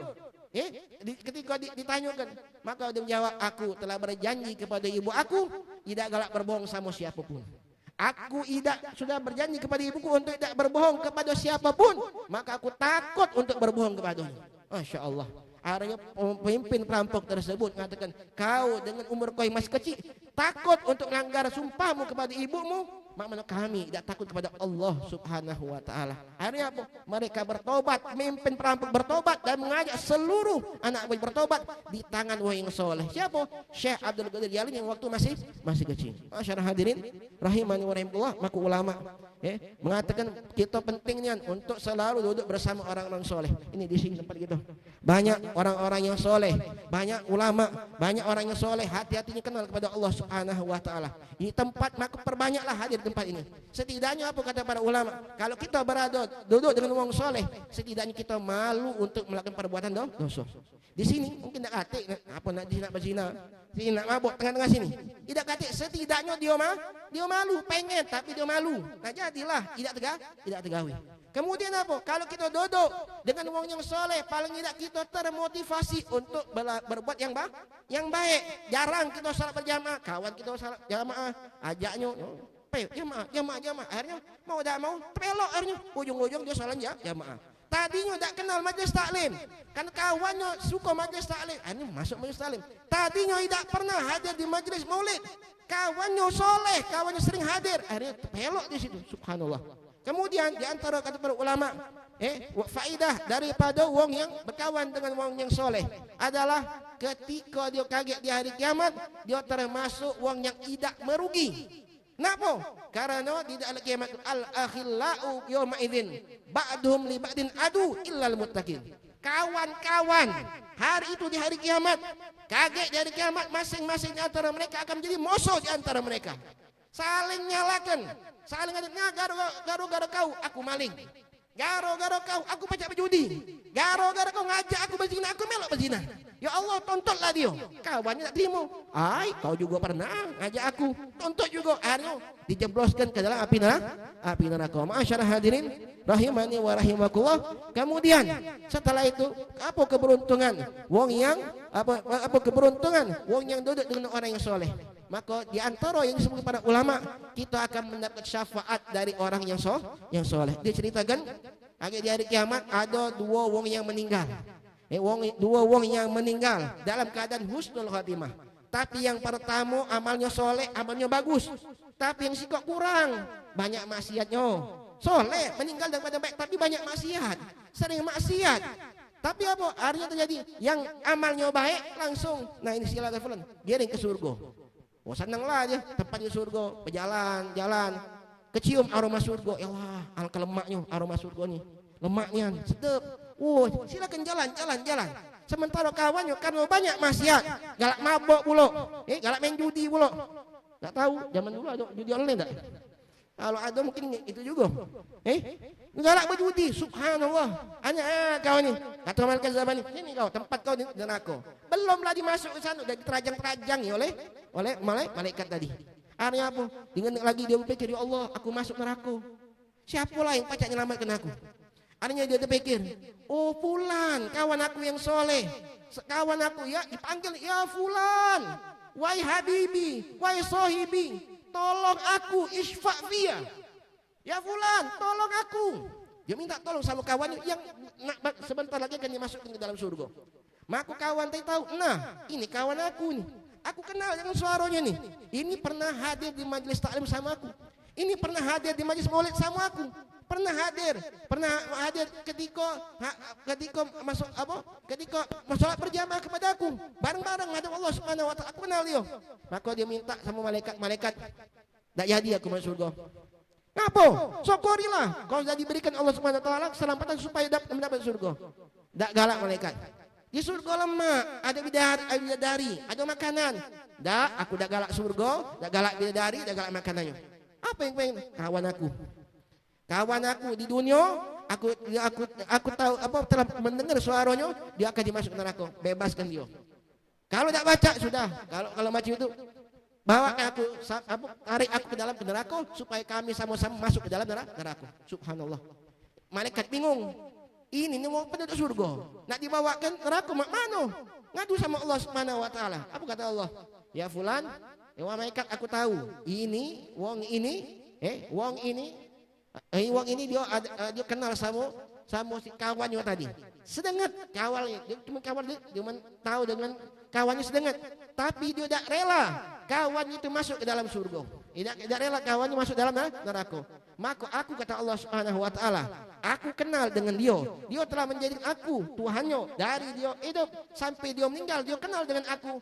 Maka ku ampunkan dosanya, ku berikan itu bagian daripada pertolongan untuk dia gara-gara syafaat wong soleh ini kepada kau. Akhirnya masyarakat hadirin rahimanillah yang merasa banyak dosa, yuk mari merapat ke sini. Merapat ke sini banyak orang soleh. Mudah-mudahan kalau kita kaget di hari kiamat ternyata kita kurang amal kita, masih banyak kawan-kawan kita yang bakal menyelamatkan kita. Allahumma inna nas'aluka hubbak wa hubban nabiyik wa hubbas salihin min ibadik wa hubba kulli amin qarribna al-hubbik ya arhamar rahimin. Rabbi fanfa'na bi barakatihim wa hadinal husna bi hurumatihim wa amitna fi tariqatihim wa mu'afatihim minal fitani wa sallallahu ala sayyidina Muhammadin wa ala alihi wasallam walhamdulillahirabbil alamin.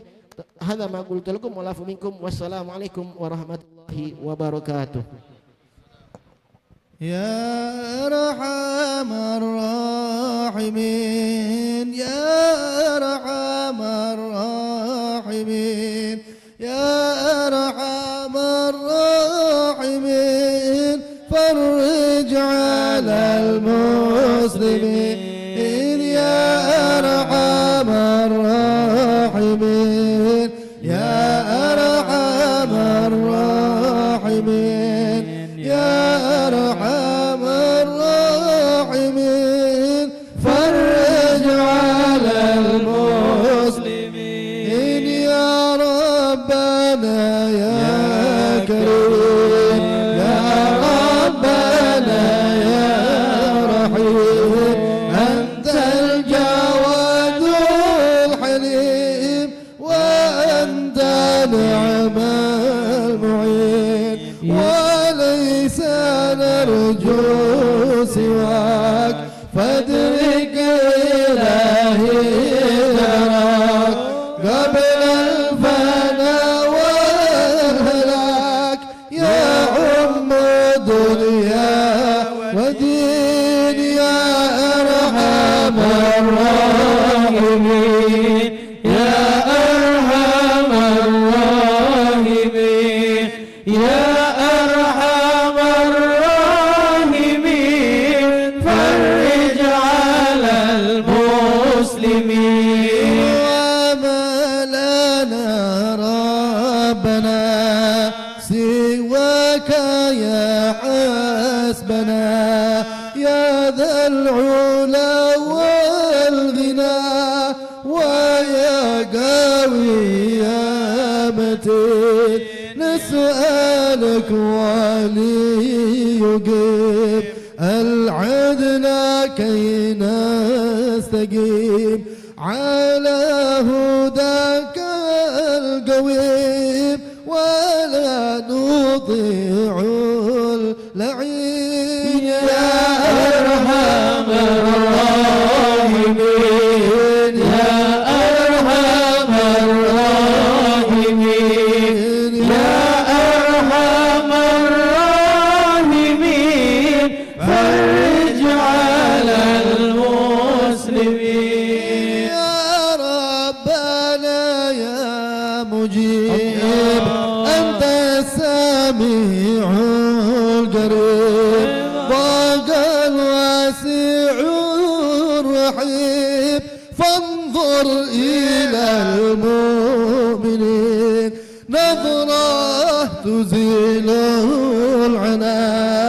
عنا وتدني المنى منا وكل الهنا نعطاه في كل حين يا أرحم الراحمين يا أرحم الراحمين يا أرحم الراحمين فرج على المسلمين وأسألك بجاه الجدود وليقيم الحدود عنا ويكفي الحسود ويدفع الظالمين يزيل للمنكرات يقيم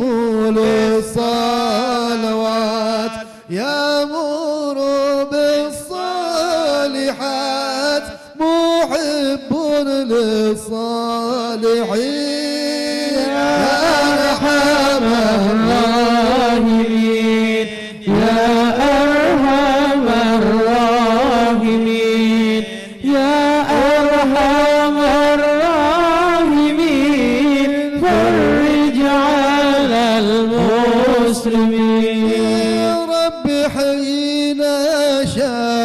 شاكرين وتوفنا مسلمين نبعث من الآمنين في زمرة السابقين بجاه طه الرسول ربنا بالقبول وهب لنا كل سوء رب استجب لي امين يا ارحم الراحمين يا ارحم الراحمين يا ارحم الراحمين فرج على المسلمين يا ربي ضاق الخناق من فعلي ما لا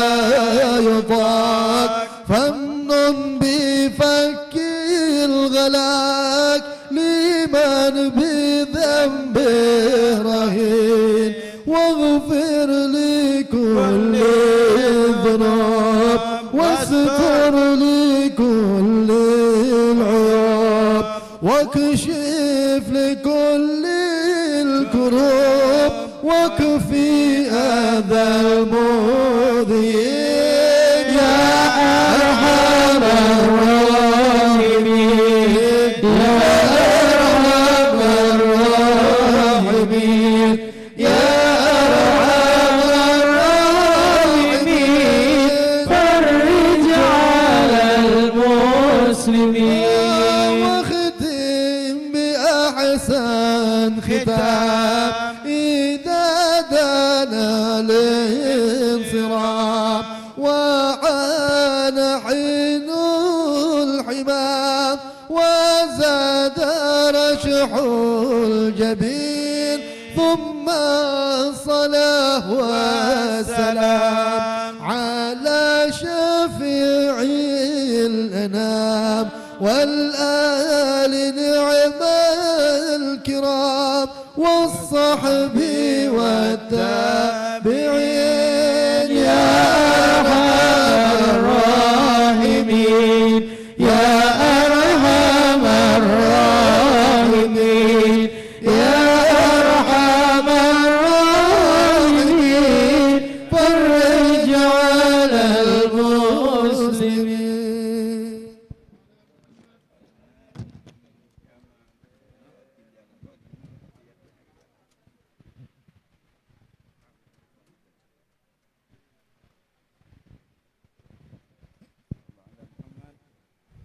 السلام عليكم ورحمة الله وبركاته.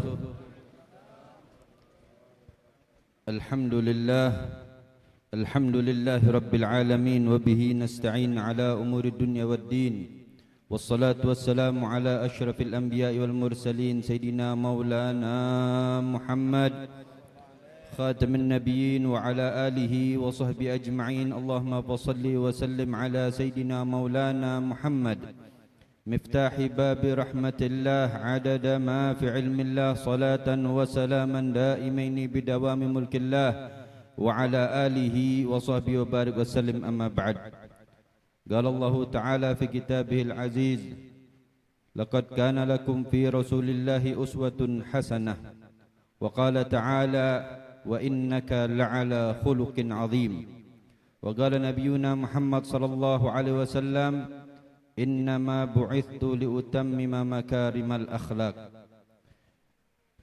Para hadirin yang dirahmati Allah Subhanahu wa taala, para habaib, para asatidz, para alim ulama, wabil khusus orang tua kita Al-Habib Ali Al-Bin Hamid dan juga guru kita Al-Habib Muhsin Al-Habsyi dan juga para guru yang lainnya Al-Habib Syukri bin Ali bin Syahab, Al-Habib Abdurrahman Al-Habsyi dan yang lainnya yang tidak bisa Al-Fakir sebut namanya satu persatu, namun kita doakan mereka semua panjang umur, sehat walafiat.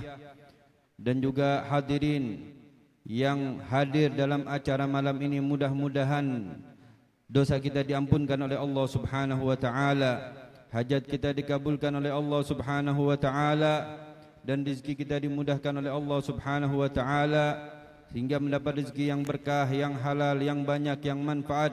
Dan insyaallah berkat Maulid Nabi Muhammad sallallahu alaihi wasallam insyaallah mendapat syafaatnya Nabi Muhammad sallallahu alaihi wasallam. Amin ya rabbal alamin. Alhamdulillah.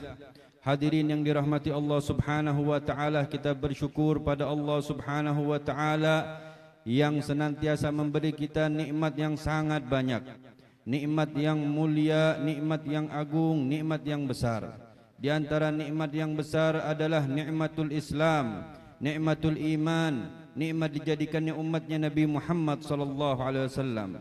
Hadirin yang dirahmati Allah Subhanahu wa taala, menjadi umatnya Nabi Muhammad sallallahu alaihi wasallam merupakan nikmat yang sangat besar, nikmat yang sangat istimewa, bahkan diinginkan oleh umat-umat sebelum kita. Masyarul muslimin rahimakumullah, sebagaimana yang dicatat dan disebutkan dalam kitab Sabilul Iddikar lil Imam Al-Habib Abdullah bin Alwi Al-Haddad.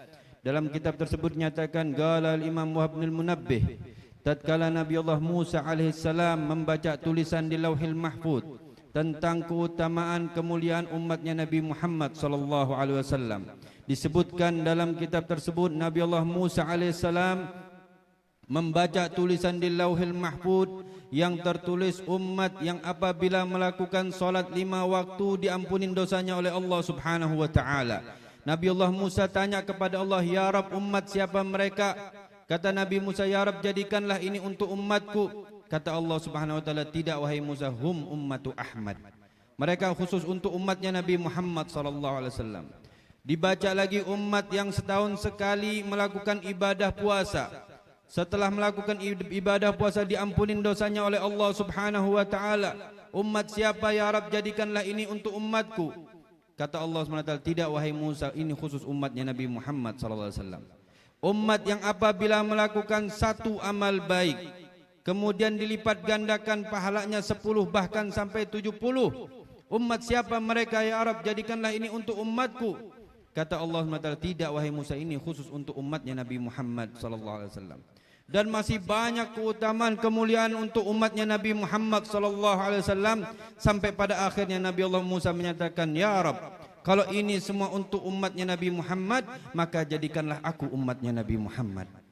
Hadirin yang dirahmati Allah Subhanahu wa taala, Nabi Musa kepingin jadi umatnya Nabi Muhammad SAW, namun dinyatakan oleh Allah Subhanahu wa taala, tidak wahai Musa, engkau sudah aku utus menjadi nabi dan rasul untuk umatmu ini. Hadirin yang dirahmati Allah Subhanahu wa taala, sekelas Nabi Allah Musa alaihissalam, beliau seorang nabi dan rasul, ketika mengetahui keutamaan kemuliaan umatnya Nabi Muhammad SAW, beliau ingin untuk menjadi umatnya Nabi Muhammad.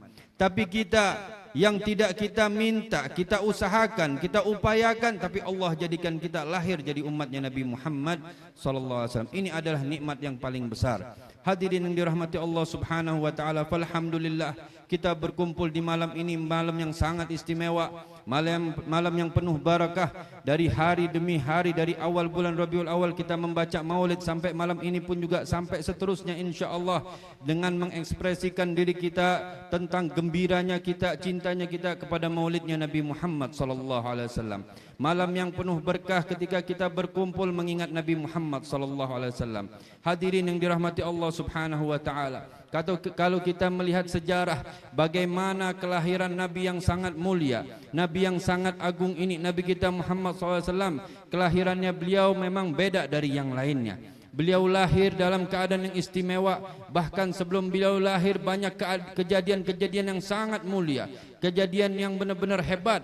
Di antaranya adalah keringnya daripada Buhairatus Sawa, dan juga daripada padamnya api kebanggaannya orang Majusi yang mereka anggap Tuhan. Ketika lahirnya Nabi kita Muhammad SAW, begitu saja langsung padam yang sudah dijaga selama 1000 tahun. Hadirin yang dirahmati Allah Subhanahu wa taala, bahkan diriwayatkan dalam hadis yang diriwayatkan oleh Imam Al-Qustullani. Dalam hadisnya dinyatakan, datang seorang Yahudi di kota Makkah.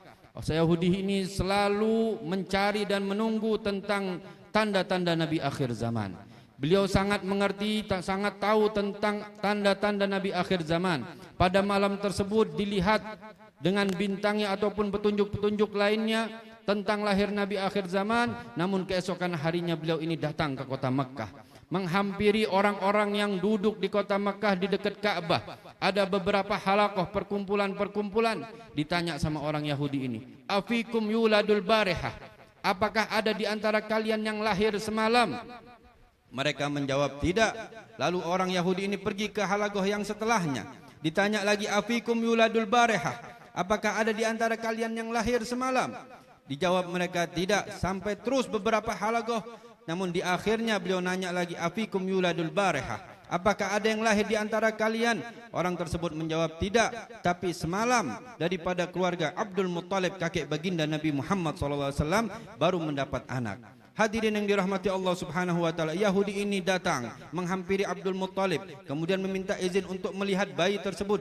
Diajaklah ke rumahnya Sayyidah Aminatul Zuhriyah, ibunda Nabi kita Muhammad sallallahu alaihi wasallam. Sesampainya Yahudi ini masuk ke rumah baginda Nabi Muhammad sallallahu alaihi wasallam, melihat terpancar cahaya yang begitu terang menderang.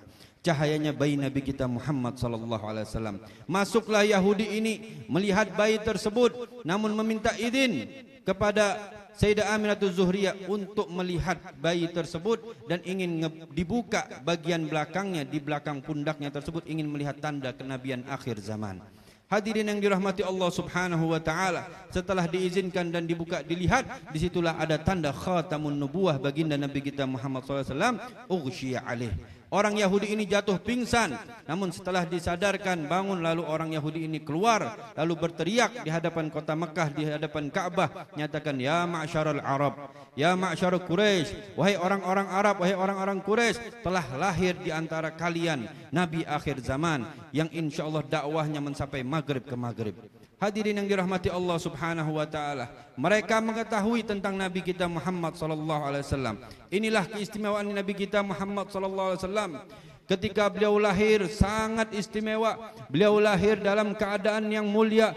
Beliau lahir dalam keadaan sujud. Beliau lahir dalam keadaan bersih. Beliau lahir mengeluarkan cahaya. Beliau lahir menandakan tangannya nunjuk ke atas. Bahkan menyatakan dalam riwayat beliau berzikir pada Allah Subhanahu wa taala. Berucap Nabi kita Muhammad SAW ketika lahir. Banyak riwayat-riwayat yang menyatakan, di antaranya menyatakan bahwasanya Nabi kita Muhammad SAW ketika lahir berucap Allahu Akbar kabira walhamdulillahi katsira. Riwayat lain juga menyatakan Rabbi Allah Jalalur Rabbir Rafi'. Hadirin yang dirahmati Allah Subhanahu wa taala, inilah keistimewaan kemuliaan Nabi kita Muhammad sallallahu alaihi wasallam. Dari masa lahirnya pun sudah diberi petunjuk oleh Allah Subhanahu wa taala tanda-tanda yang sangat mulia Nabi kita Muhammad sallallahu alaihi wasallam. Hadirin yang dirahmati Allah Subhanahu wa taala, alhamdulillah dengan adanya majlis seperti ini, Maulid Nabi kita Muhammad sallallahu alaihi wasallam, membaca sejarah tentang Nabi Muhammad, mengenal kepribadian Nabi Muhammad, tidak lain tidak bukan yang diajarkan, yang dilaksanakan pada malam ini, yang dilaksanakan juga, yang diusut dan juga diawali oleh para ulama kita, habaib kita menjalankan Maulid Nabi Muhammad SAW, melainkan untuk mengajarkan kita agar tambah cinta mengenal pada Nabi Muhammad SAW. Hadirin yang dirahmati Allah Subhanahu wa taala, karena dengan cinta kepada Nabi Muhammad, suatu amaliyah yang sangat mulia yang betul-betul beruntung bagi kita hadirin. Alhamdulillah, kalau kita lihat para sahabat Nabi kita Muhammad sallallahu alaihi wasallam, begitu besarnya mereka cinta kepada Rasulullah, begitu hebatnya mereka berjuang untuk Nabi Muhammad sallallahu alaihi wasallam.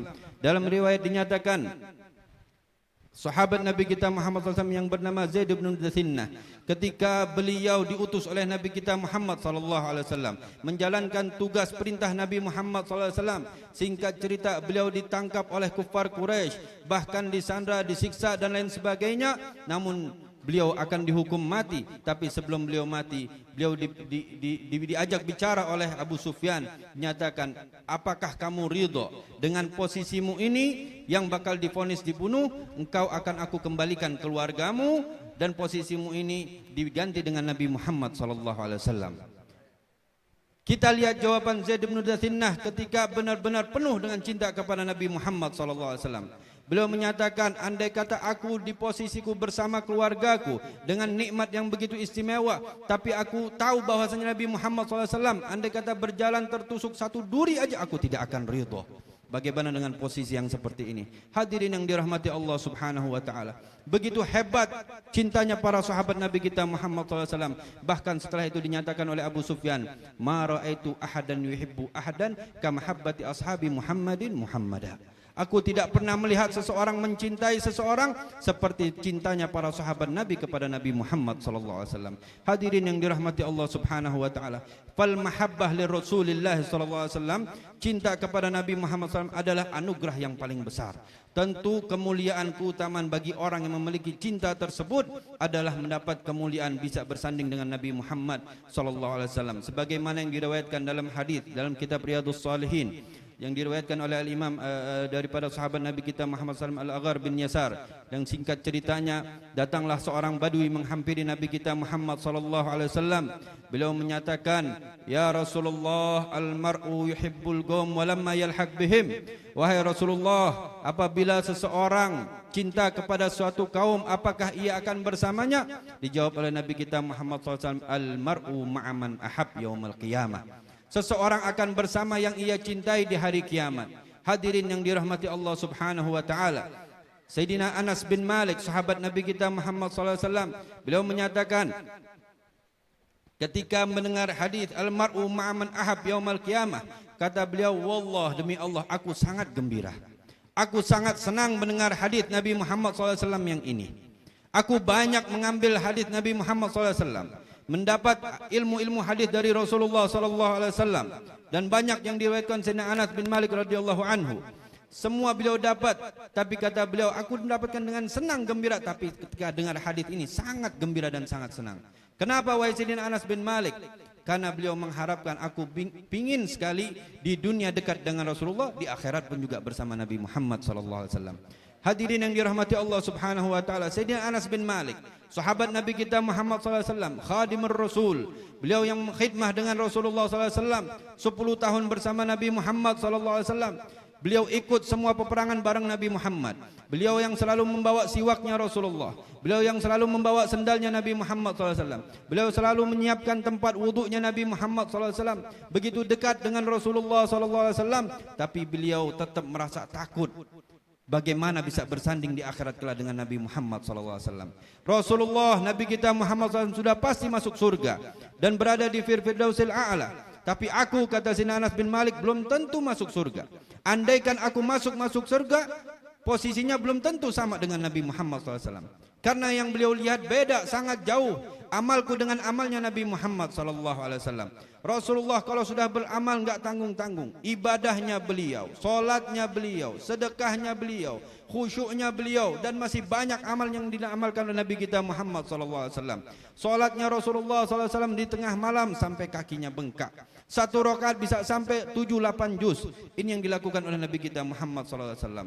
Dan zikirnya dan ibadahnya Nabi kita Muhammad SAW sangat banyak. Sedekahnya beliau sangat banyak. Inilah Nabi kita Muhammad SAW. Kata Sayyidina Anas bin Malik, sangat jauh amalku dengan amalnya Nabi Muhammad SAW. Bagaimana bisa bersanding? Namun ketika dengar hadis al-mar'u ma'aman ahab yaumal qiyamah, ini adalah yang aku suka, yang aku senang. Kenapa? Karena aku benar-benar cinta kepada Nabi Muhammad SAW.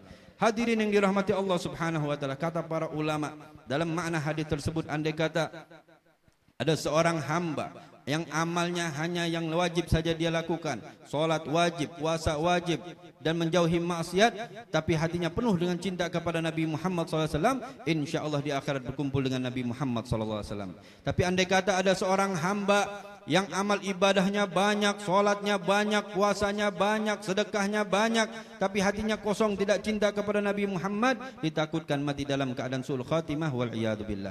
Hadirin yang dirahmati Allah Subhanahu wa taala, alhamdulillah, dengan acara yang sangat istimewa ini, di malam yang penuh barakah ini, marilah kita selalu meningkatkan kualitas iman kita dan takwa kita kepada Allah Subhanahu wa taala. Setiap maulid yang kita hadiri perlu adanya perubahan, peningkatan dalam amal kita, dalam beribadah kita maupun perilaku kita dan lain sebagainya, agar menjadi kita hamba-hamba yang benar, yang dekat pada Allah Subhanahu wa taala dan dekat pada Nabi Muhammad SAW. Hadirin yang dirahmati Allah Subhanahu wa taala, sebagai penutup, beberapa hari yang lalu Al-Faqir mendengar tausiah daripada Sayyidil Walid Al-Habib Hamid Nagib bin Syekh Abu Bakar bin Salim. Beliau menyatakan, alhamdulillah, masuknya bulan Rabiul Awal ini, maulid demi maulid dan seterusnya, sudah berapa kali kita menghadiri maulid, apakah kita ada perubahan dalam hidup kita? Apakah ada peningkatan dalam amaliyah kita? Apakah ada peningkatan tambahan daripada sunnah-sunnah yang diajarkan oleh Nabi kita Muhammad SAW? Kata beliau, dinyatakan Untuk zaman sekarang ini tidak usah bingung, tidak usah repot.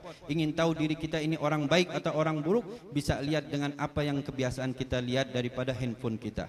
Kalau handphone kita yang kita lihat hal-hal yang baik daripada ceramah, Quran, zikir dan lain sebagainya, itu menandakan orang yang baik. Tapi kalau kita lihat dalam handphone kita, dalam hal-hal yang buruk, di situ adanya kemaksiatan, adanya riba, adanya judi, adanya maksiat, nadrul haram dan lain sebagainya. Disitulah antara dia sama Allah Subhanahu Wa Taala. Hadirin yang dirahmati Allah Subhanahu Wa Taala, mudah-mudahan kita tergolong daripada orang-orang yang baik, mencintai orang yang baik dan juga dekat dengan orang yang baik, dekat dengan Nabi kita Muhammad sallallahu alaihi wasallam. Amin ya rabbal alamin. Ini saya yang bisa al-fakir sampaikan. Wal afu minkum. Wassalamualaikum warahmatullahi wabarakatuh.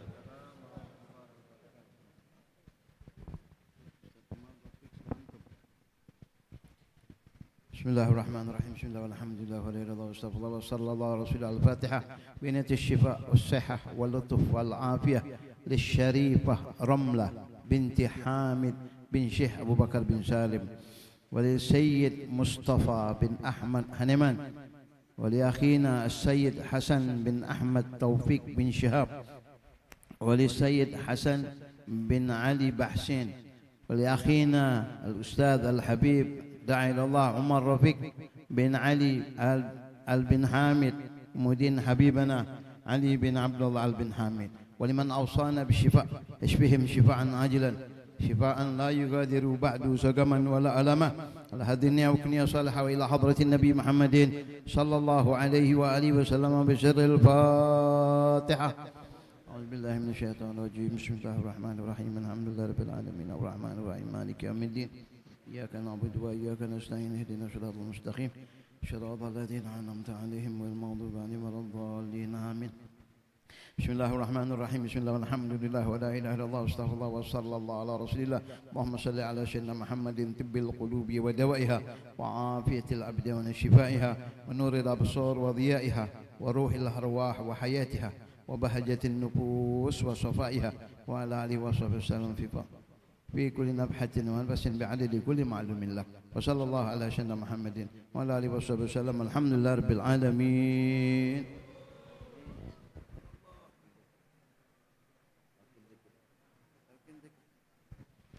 قال رسول الله صلى الله عليه وآله وسلم أفضل ما قلت أنا والنبيون من قبلي لا إله إلا الله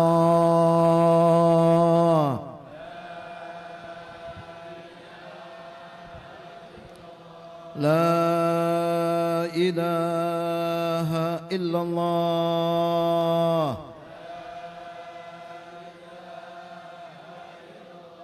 لا إله إلا الله محمد رسول الله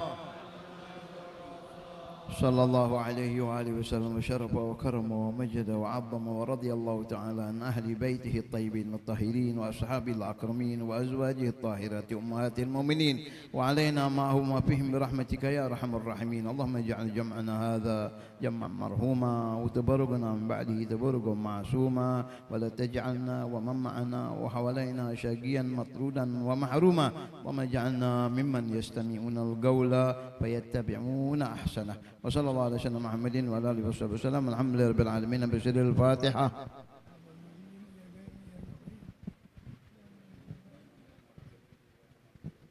ربنا تقبل منا إنك أنت برحمتك يا أرحم الراحمين.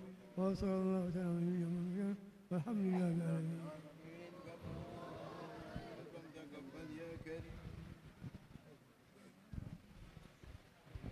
Kami ulangi sekali.